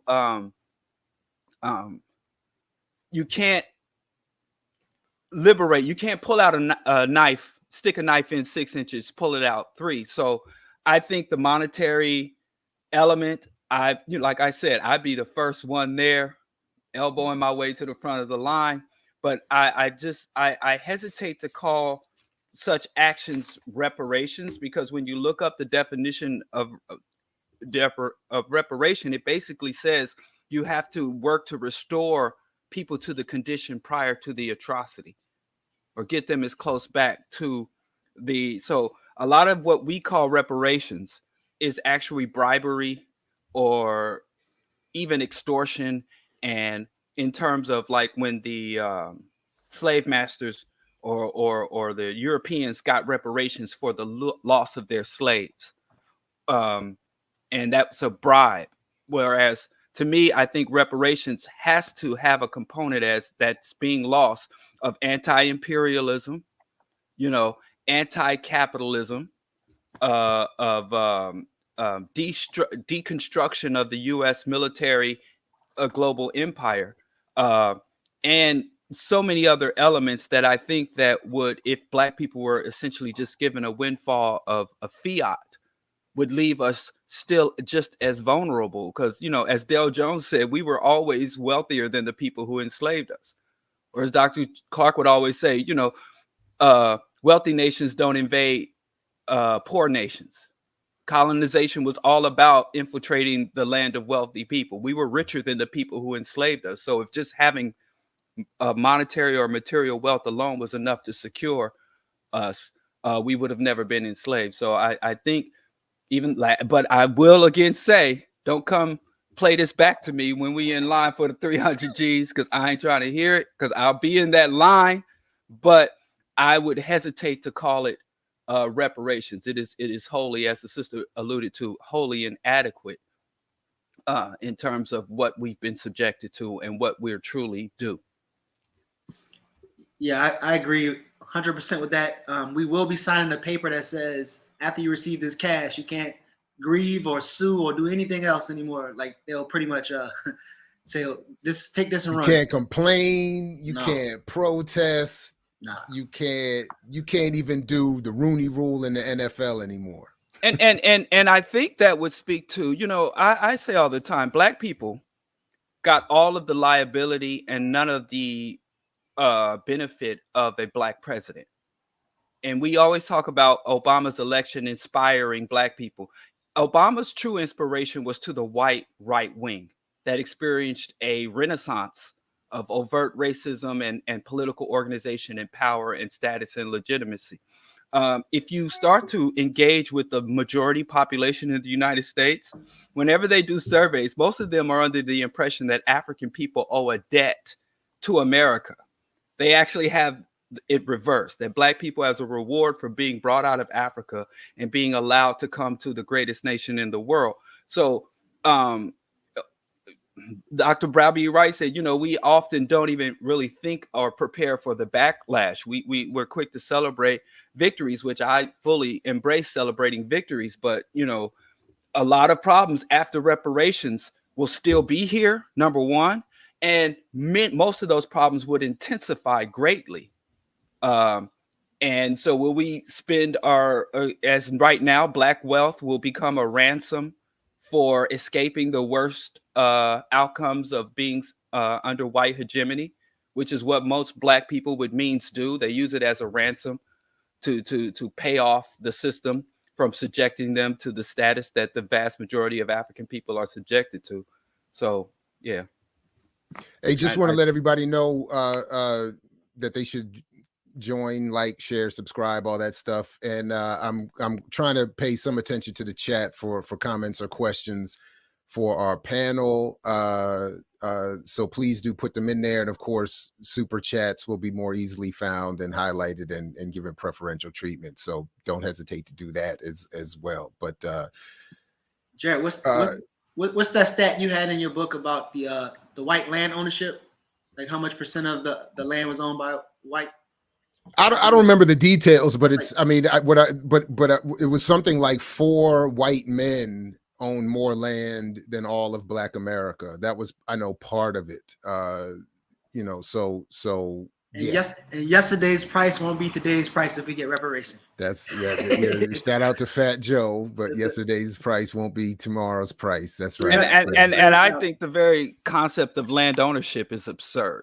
You know, so that's another thing about, you know, owning land is a whole nother side. By the way, Fat Joe just did a whole nice interview on Math Hoffa's platform, which is fascinating on so many different levels, contradictions included. But anyway, sorry, Nkechi, go ahead. No, I just want to say would like to respond to what you had put up on the screen dealing with Sandy Darity. Let me just finish the part that I was saying before, that if you're, you know, hit by as a lawyer and litigating, you hit by a car and there is damages, there is money damages. But my position is that money is just one part of a reparations settlement. And again, I say that it is a settlement, as Brother Diallo Kiana was saying. There's an international definition of reparations that includes certain elements. Compensation is only one of those elements. It also includes rehabilitation, satisfaction, restitution, and cessation, and guarantees of non-repetition. So it's not a one-off, you're going to give this or whatever the other negotiated settlements are in terms of the release of political prisoners, or health disparities, education, and all like that. Because if the damage, if the harm, if the injury doesn't stop, that doesn't mean that that is the end to the reparations or the reparatory justice.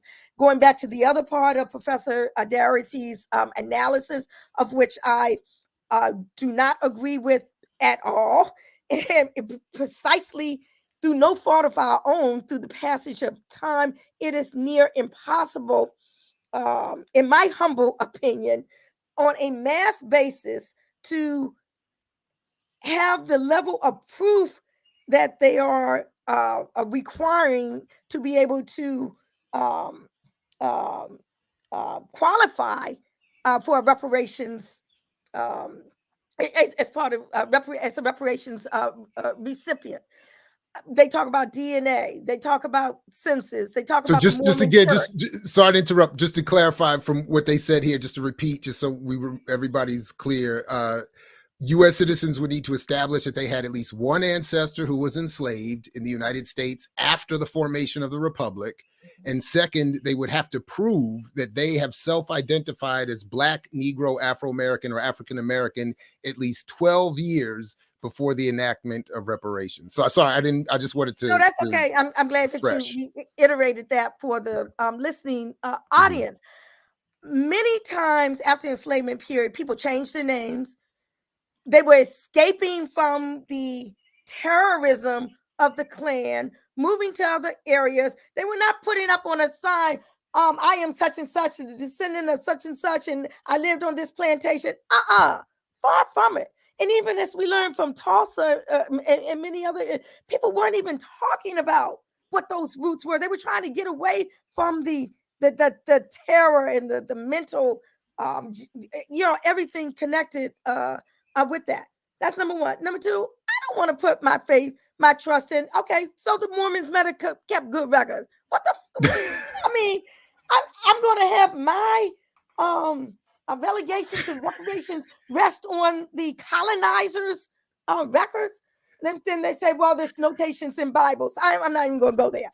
But I was going to say, my brother Jamil is in the chat, I think. Jamil, help us out, because the last time I did the research, I couldn't get too far back. I don't know. We got the documents on that? I mean, like, I don't even know, because when I read that in Darity's book, I was like, could I come up with that document? And that's not to say that no one should try. If you want to do that, of course do that if you want to do that. Right. But it should not be a requirement for reparations for the masses of everybody to do that. They're going to be coming up with a very under-inclusive recipient pool as opposed to a more inclusive recipient pool for reparations. That's a bigger check, though. That's a bigger check.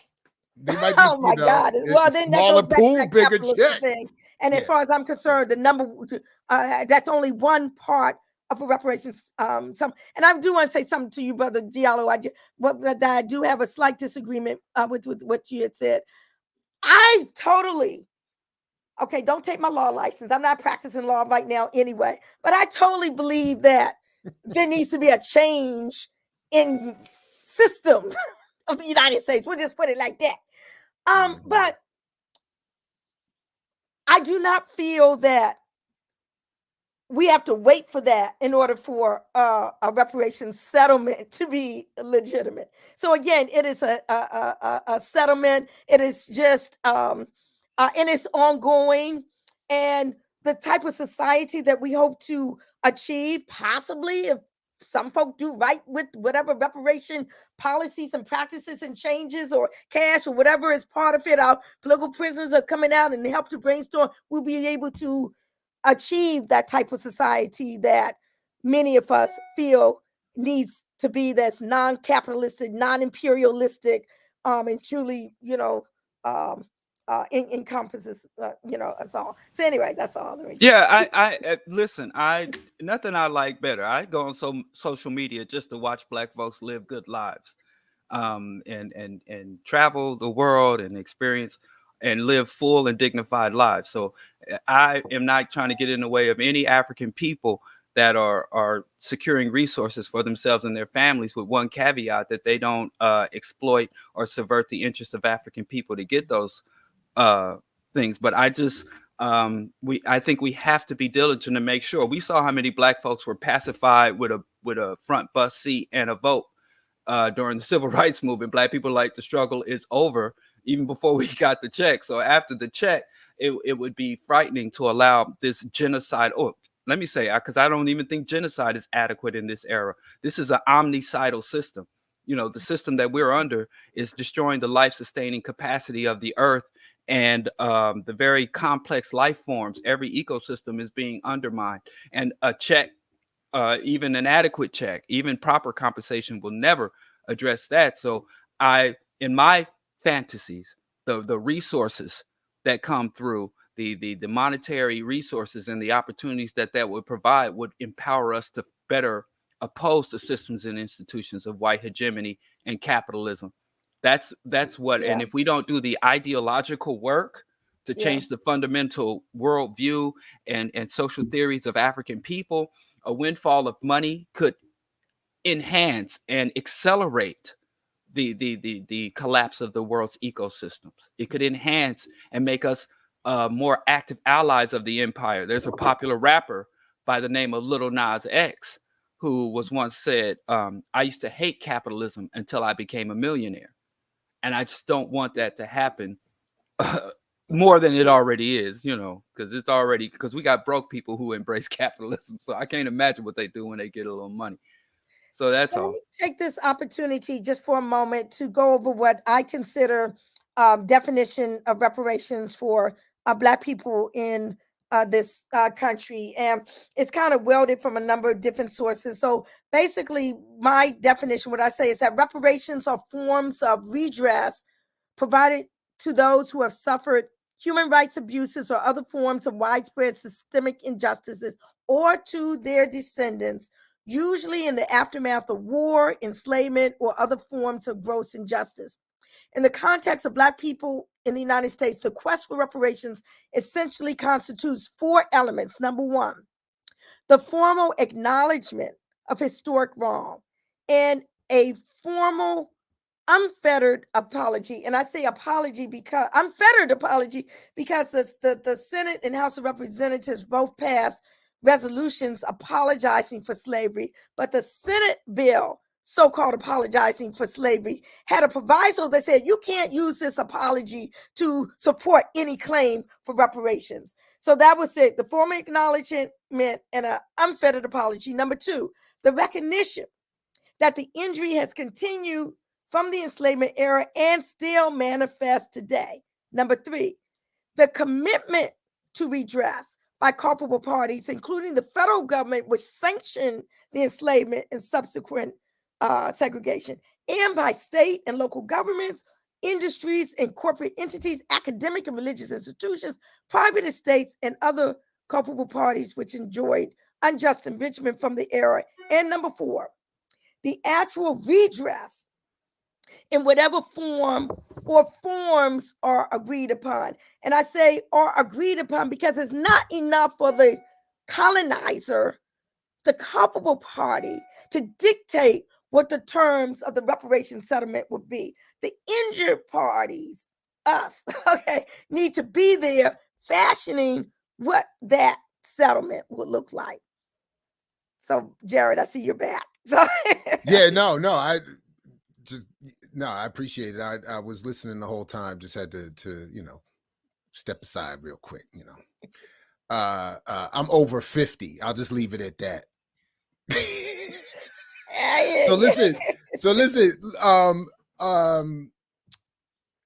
There are a number of comments and questions that I see that let me just get to them now. I'll come back to my own stuff in a minute. And let me pay respect to Norman Henderson here. Thank you for the super chat.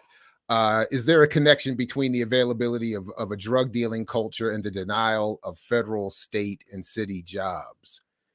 Is there a connection between the availability of a drug dealing culture and the denial of federal, state, and city jobs? Anybody want to? I don't know if I'm clear on that question, but anybody want to jump in there on that?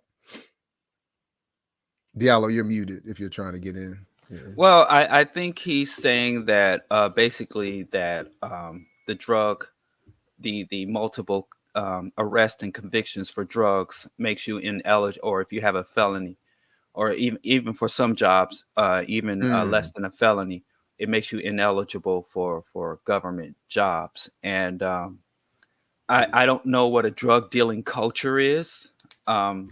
If you watch those cocaine cowboy movies, or if you know anything, if you know about the work of the soda and sugar, the sugar industry, right? This is a drug dealing culture. But yeah, I think I appreciate the effort to connect the dots, but I don't think the drug.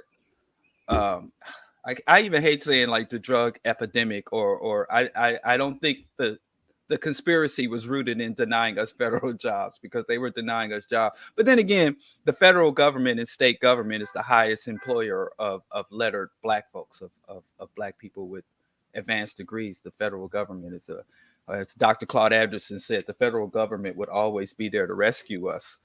But I know I'm probably quoting him out of context, but in a way. But no, I don't think that that was their main goal. Saying, oh, Black people, we don't want them to have federal jobs, so let's implement a genocidal drug campaign of drugs enforcement and drug saturation. I don't think.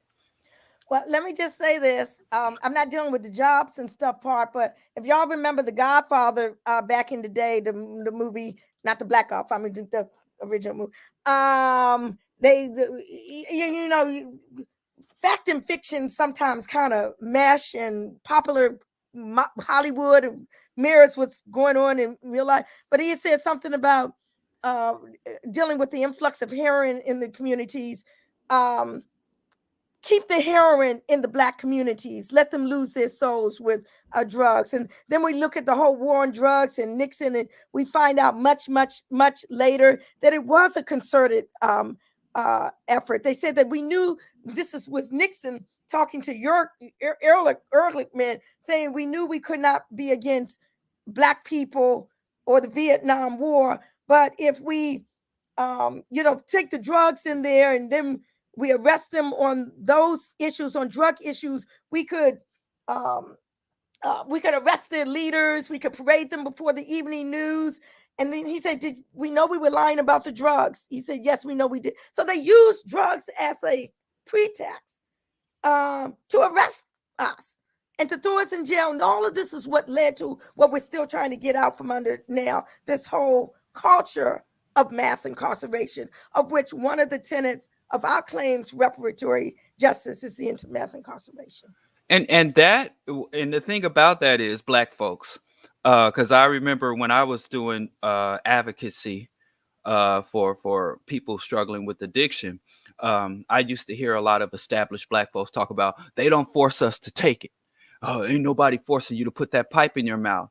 And I had to constantly remind Black folks that this is about propaganda and policy, because white people do more drugs than us. I'm like, look around you, look at the drug addicts in our neighborhood. This is a $1 trillion global industry. It's not enough money moving through. If every single Black person, including infants and children and elders, was a full-blown drug addict, it would not be a fraction.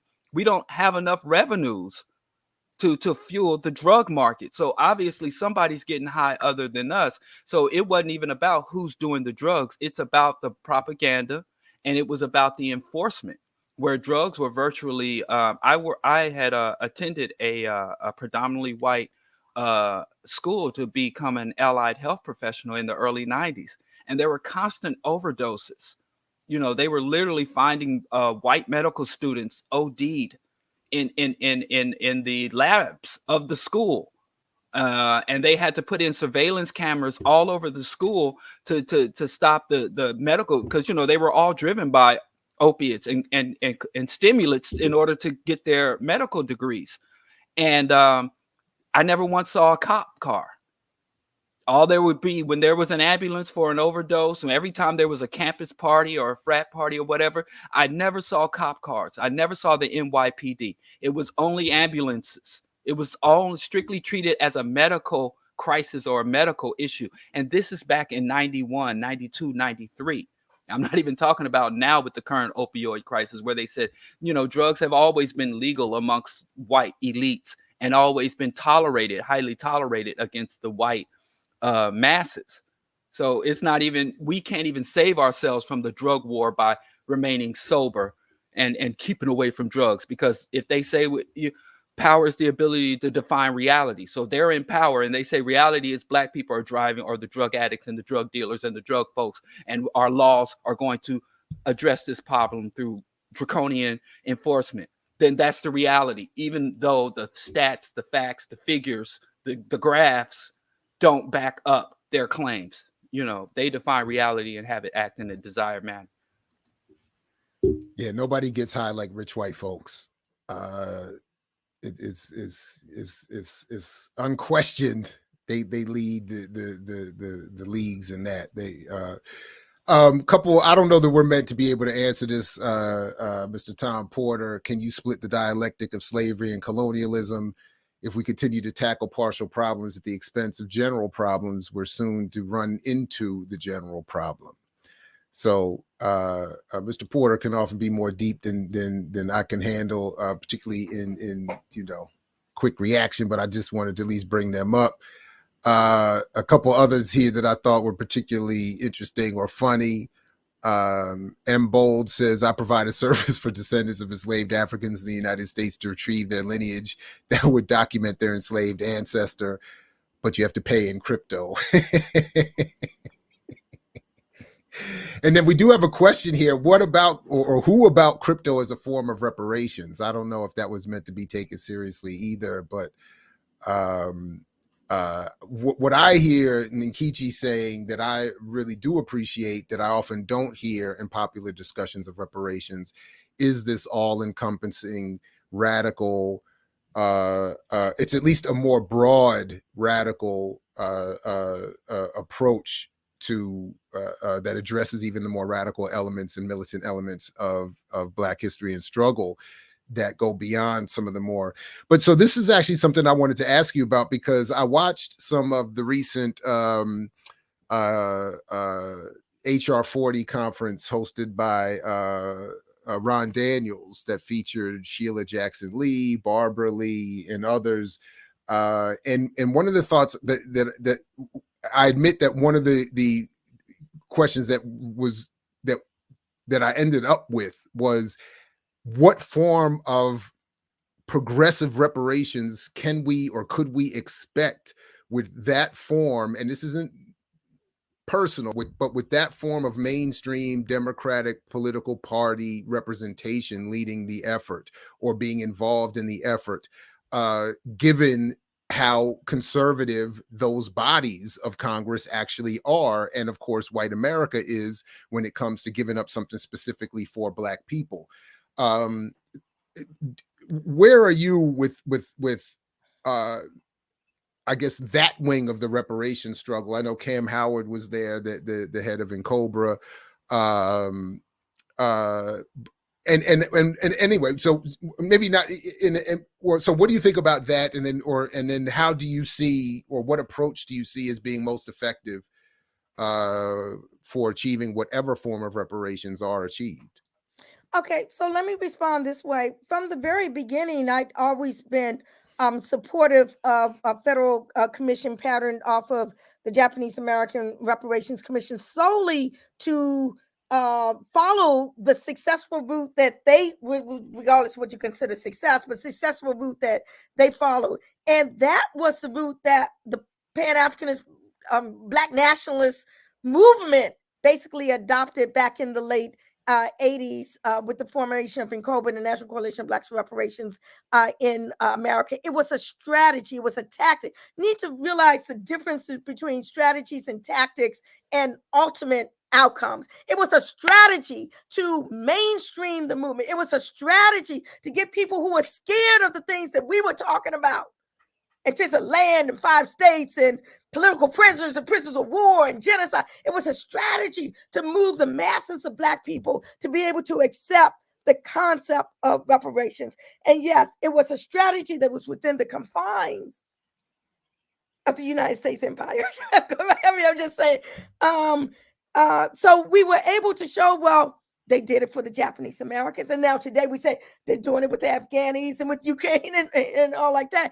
And showing concretely the disparities of which other people are accorded rights and justice, but never us. It's a strategy for people to see, to take the veil off of their eyes. As a revolutionary, no, that, the revolution is tear this sucker down. But as a strategy to bring more people along and not be completely dismissed. So we supported, and we actually worked closely with, and I was with National Conference of Black Lawyers also at the time, with Congressman John Conyers, in crafting HR 40, the commission to study, at that time, study reparation proponents for African Americans. When Ta-Nehisi Coates interviewed me before his Atlantic article piece came out, I said, and he put it in the article, I said, HR 40 does not give 1 red cent to anyone.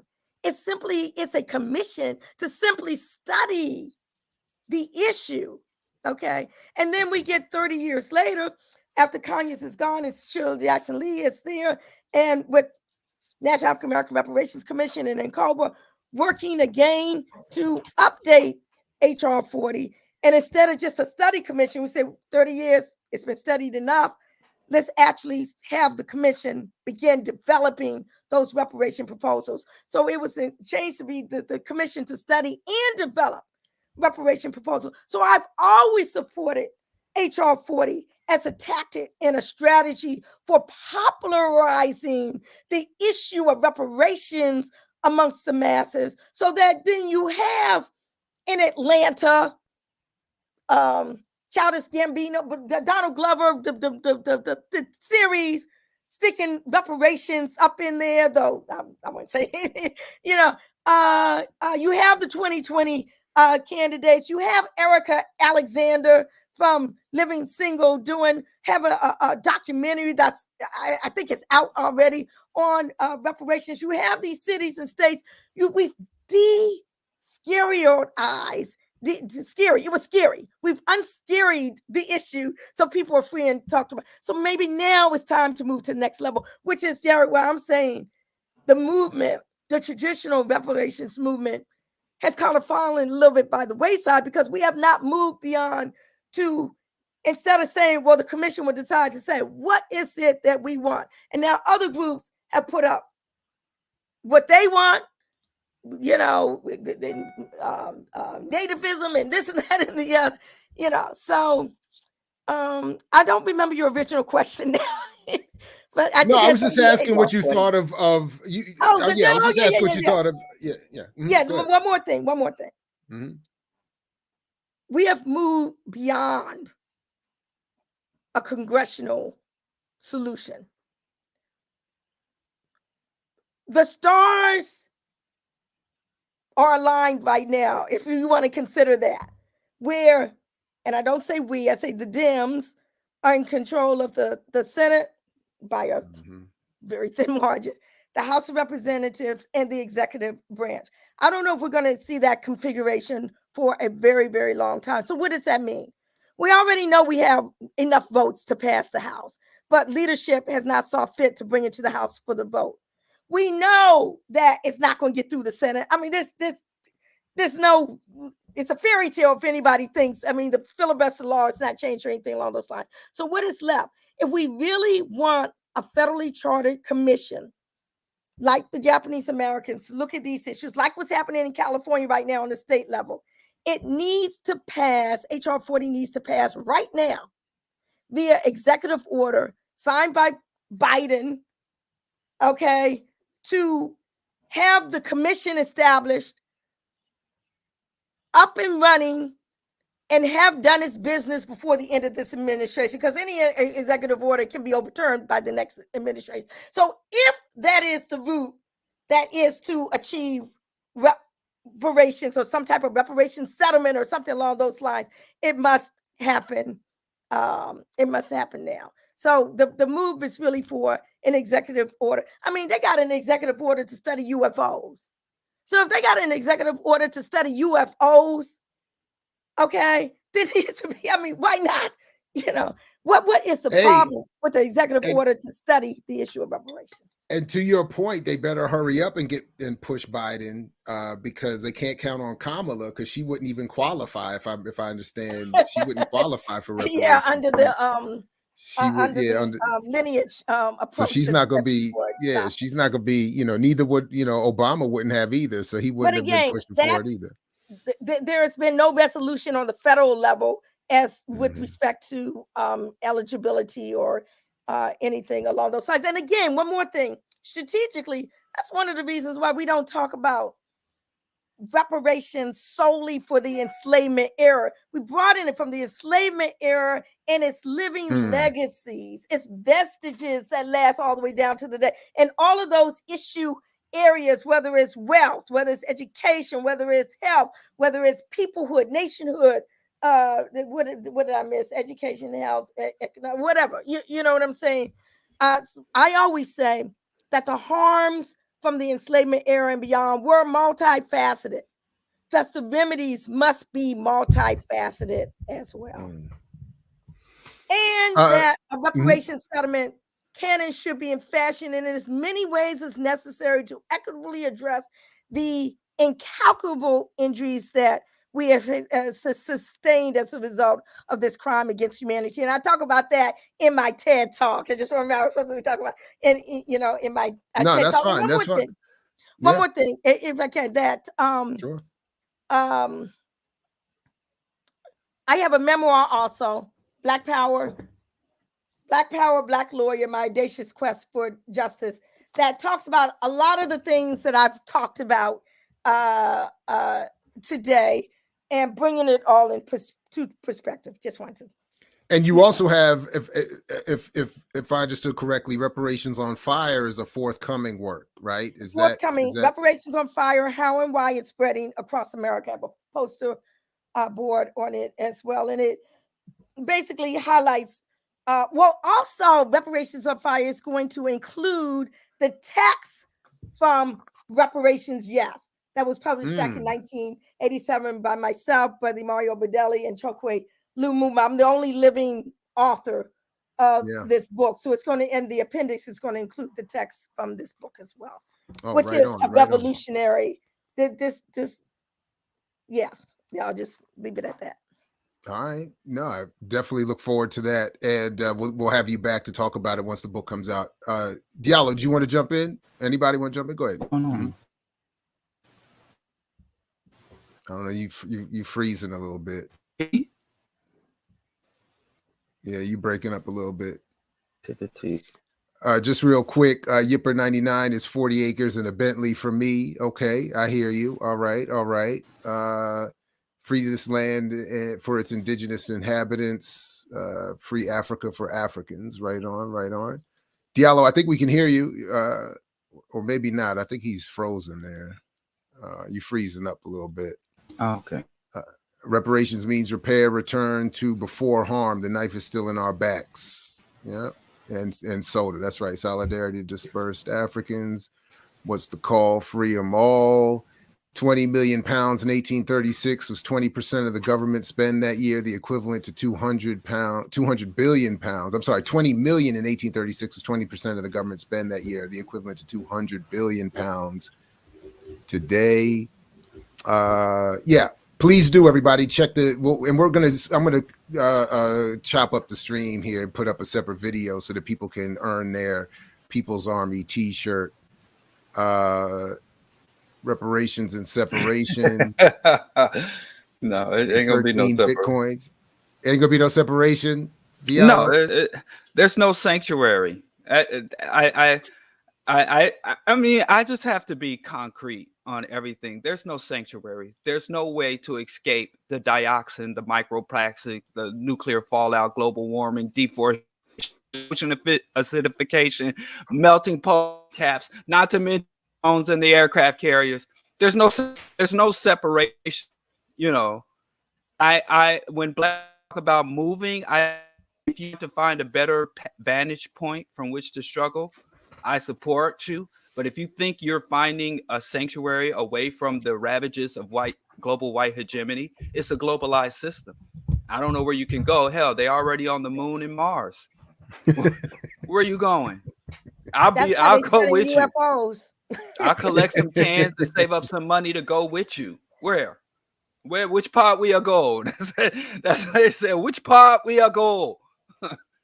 You know. But yeah, I hear you. Yeah, go ahead. Mm-hmm. Uh-oh, he froze up again. That was it. You talked about there's no escape. And there's no, they froze you in time on that one. Look at that. Talking all that trash. They got him. But Blood Honey definitely agrees with Diallo's previous point. Land ownership is completely manufactured. No paperwork. You have a BB Rodriguez, you said we should all have easy access to our 4 grandparents for paperwork proof of our heritage and rights to reparations. I hope I'm misreading that. That would be wildly difficult, I think, and misunderstanding of the Black experience here. But anyway, Diallo, are you back? You want to try again? I think you're muted now. But go ahead. Yeah. Am I back? I'm gonna say something to get me even more. I mean, here's the thing. Where I see the issue with that, I think it's not addressed enough in the reparations movement. Number one, we're trying to make a legal argument to a people who have no respect for legality. We trying to make a moral appeal to a people who have demonstrated no capacity for morality or empathy. We're even trying to make a reasoned argument to a completely irrational system and an irrational race. They told us, their leaders told us with their own mouths, they operate off of mutually assured destruction. That's how they operate. That's their negotiating point. If you don't have the will and capacity to harm them as much as they do to harm you, then there's no negotiation. They're just going to enforce their will. And I don't hear us talking enough about what sanctions or consequences we will level against the U.S. government, existing U.S. entities, multinational corporations, or LLCs. Now we got LLCs. These LLC fetish that's going on in the hood, but the real multinational, the owners of the means of production, the true capitalists. We don't talk enough about what sanctions are we going to mobilize ourselves to level against these people who fail to meet our demands based on a legal, moral, or rational or reasonable argument.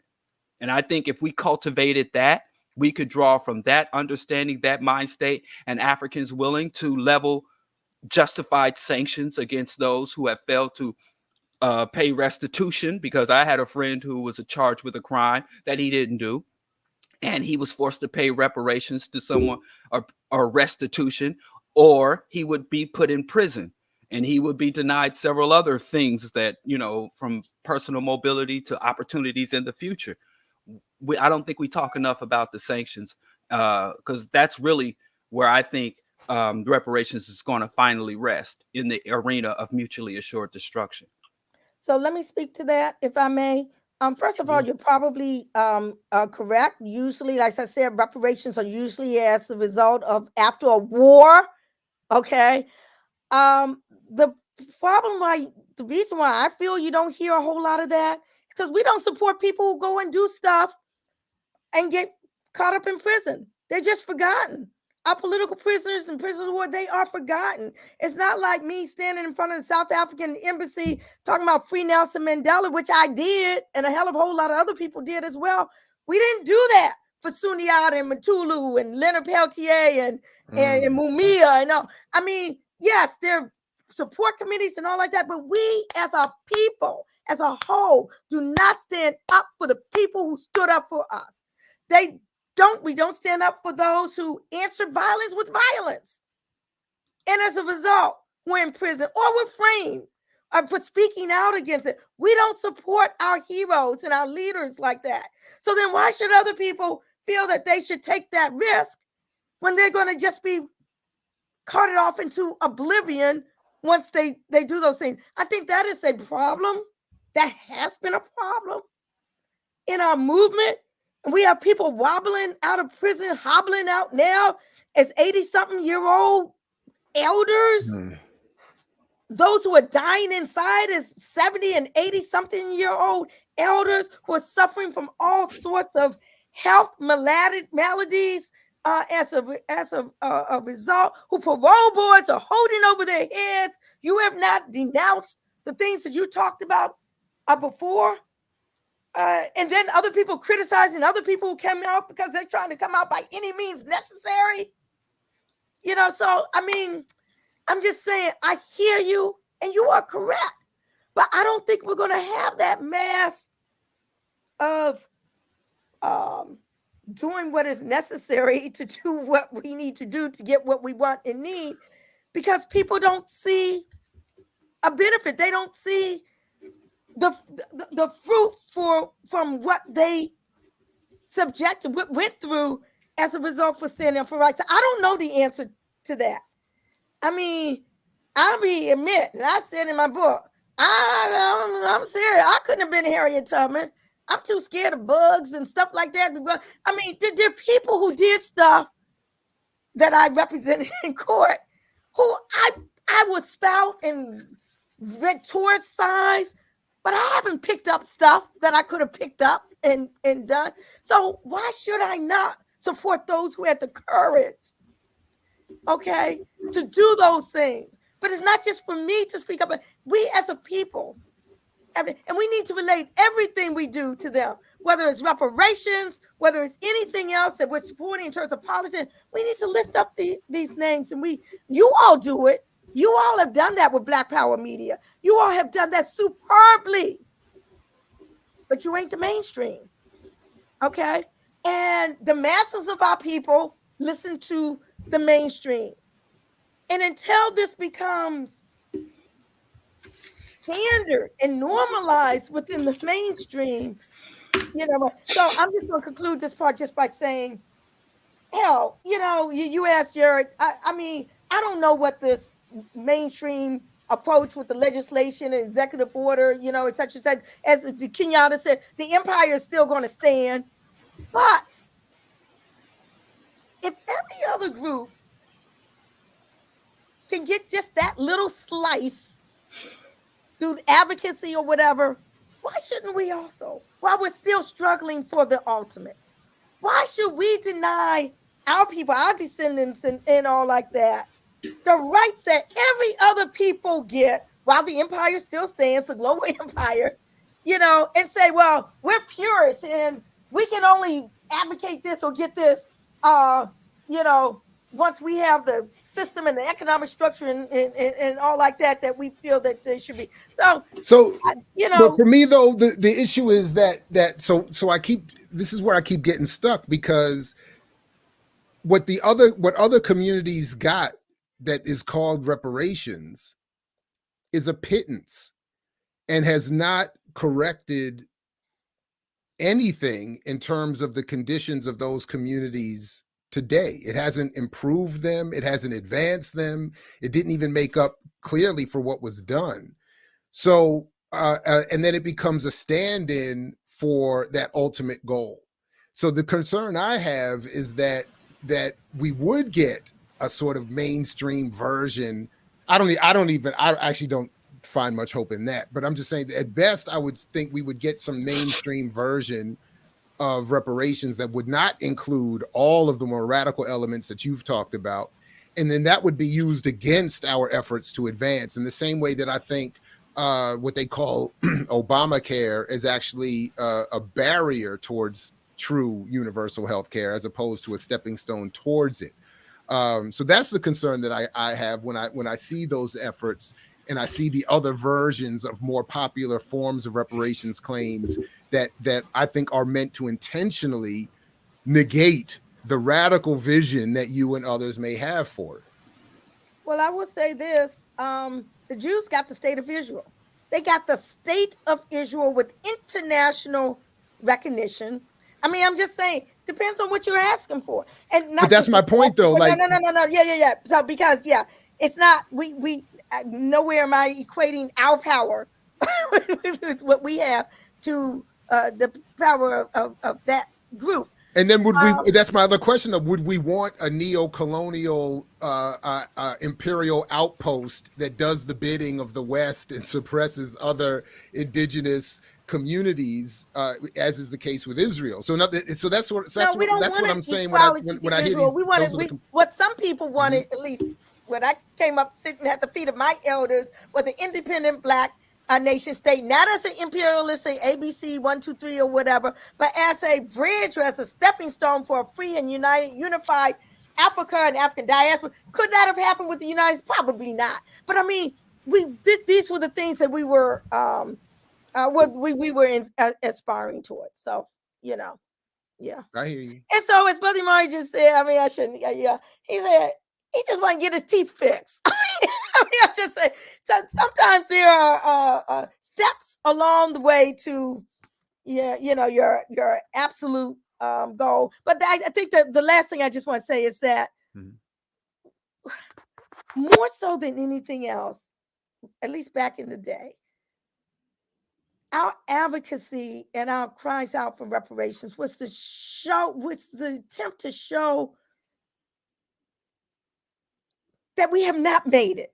I mean, we were coming up into the thing where there was integration. Everybody thought that we made it. And, Martin Luther King and, we all sing together and all like that. But it was to show I don't even want to use the word disparity, the genocidal impact of what was going on with us. It was for education purposes. It was to seek to pull the blinders off of our eyes. Never once. I worked with Brother Ahmed over Fahmy. I know we were on the bus, the Trailways, one of those Greyhound, those type of buses, and he would stop at every point and would just question the ordinary. You talk about grassroots, ordinary brothers just out on the street. What do you think about reparation? What? And these were old, elder people, and folk were saying the right. They say this is old. This is what we're due. So it just was to elevate the issue and to heighten the contradictions and things along. I really did not think we were going to be actually getting to a point where we're sitting at a table and determining just what it was going to look like. But we're at that point now. And it will not be the end to all. Trust me. It might be exactly what you said. End up being a subterfuge to keep us more, whatever. But it's a struggle that I do believe in. It's a struggle that I've worked over the lion's share of my life, over 50 years in support of. And I just need to begin to elevate my thinking to think about, Brother Giallo, what would it look like in a system, in a society that we are still subjected to while the empire still stands? And maybe the word is not reparations. I used to use reparatory justice now. I mean, I don't know, but I don't have all the answers. I don't even have many of the answers. All I have is a loud mouth. like now you got more than that. Look, I definitely appreciate you coming through this morning, and we'll definitely check out Reparations on Fire and have you back again to do that. I look forward to that. I've really enjoyed this conversation.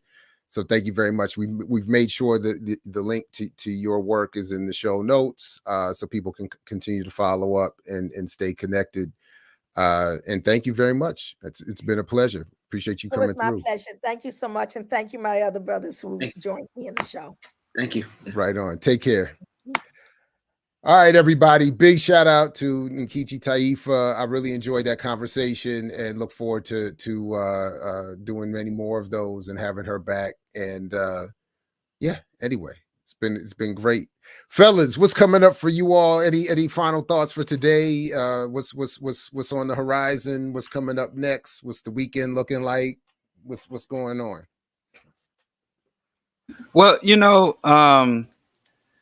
one other thing with reparations, my wife published a peer-reviewed article on the premise of persistence, where she was basically discussing how African and other colonized and oppressed people tend to organize around and seek remedies around the fallacy that global white hegemony and capitalism are permanent, that white people will always be in control.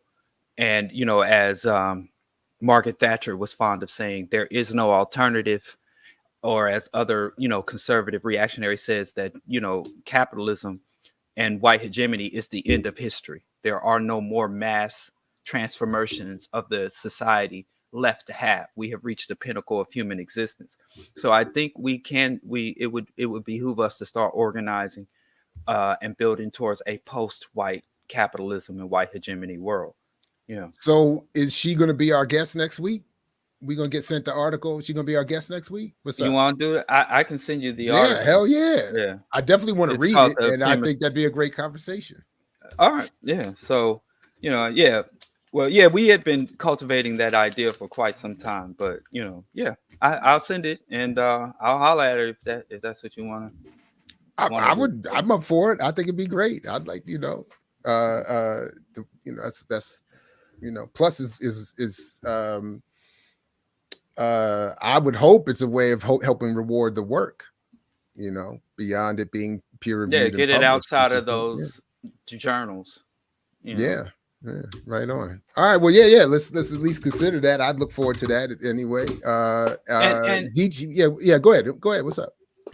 Oh, and when she was talking about how we've treated our political prisoners, I've been looking at the movement that is building around the Young Thug RICO case.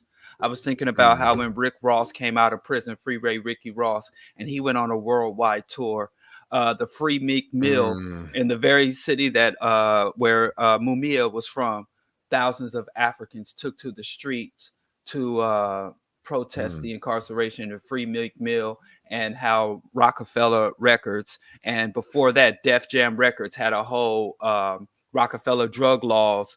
So, we as a people have demonstrated the ability to rally around prisoners and incarceration and the newly freed African people, these folk heroes that we have. So we just have to, we've demonstrated the capacity for so much. It's just not revolutionized or radicalized. So I think the problem is that's where it lies, because African people obviously want to get behind these incarcerated Africans. It's Hey, there was, like I keep saying, there was a free OJ sign at the Million Man March. Right. So, anyway, Geechee, what's up with you, man? Anything you want to let us know about? So I would like to be a part of a discussion or like a deeper look into Garvey and Liberia, like from an unbiased perspective. Like I've heard a lot of Garveyites or people who claim to be Garveyites talk about it, but I would like to see that, because I keep hearing all this repatriation and reparations, and I'm like, okay, is America facilitating or Europe facilitating us going back to Africa, and what's that going to look like? And then how did it look before? So I'll be curious to see into that.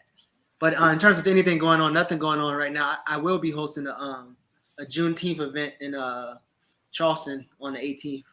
So that's about it. Right on. Well, now look again. Big thanks to you all. Big thanks to with Cheri, Honkala, and thanks. Okay, got you. Diallo sent the article. I'll definitely get to that and get busy reading in the hopeful preparation for our conversation next week. Yeah, big shout out to Cheri, Honkala, big shout out to Nkechi Taifa, Diallo, Geechee, everybody in the audience. Really appreciate you all coming through today. Definitely be sure to like, share, subscribe, join, click the bell. Make sure you don't miss anything coming up. Shows coming later today. Maybe, I'm not entirely sure, maybe not a Luke Mon Nation. But of course, we don't mind, dipping over to some of the sister platforms, Kim Brown's, etc., Diallo's, etc., Geechee's, etc., but also Warrior Class tomorrow, Sundays with the Ear Doctor on Sunday. I'll be back on Monday. And much more. So anyway, big thanks to everybody. As Fred Hampton used to always say, to you, we say peace because we know you're willing to fight for it. Catch you next time at I Mix What I Like and all throughout the BPM platform. Peace, everybody. I mix what I like, what I like, what I like, what I like.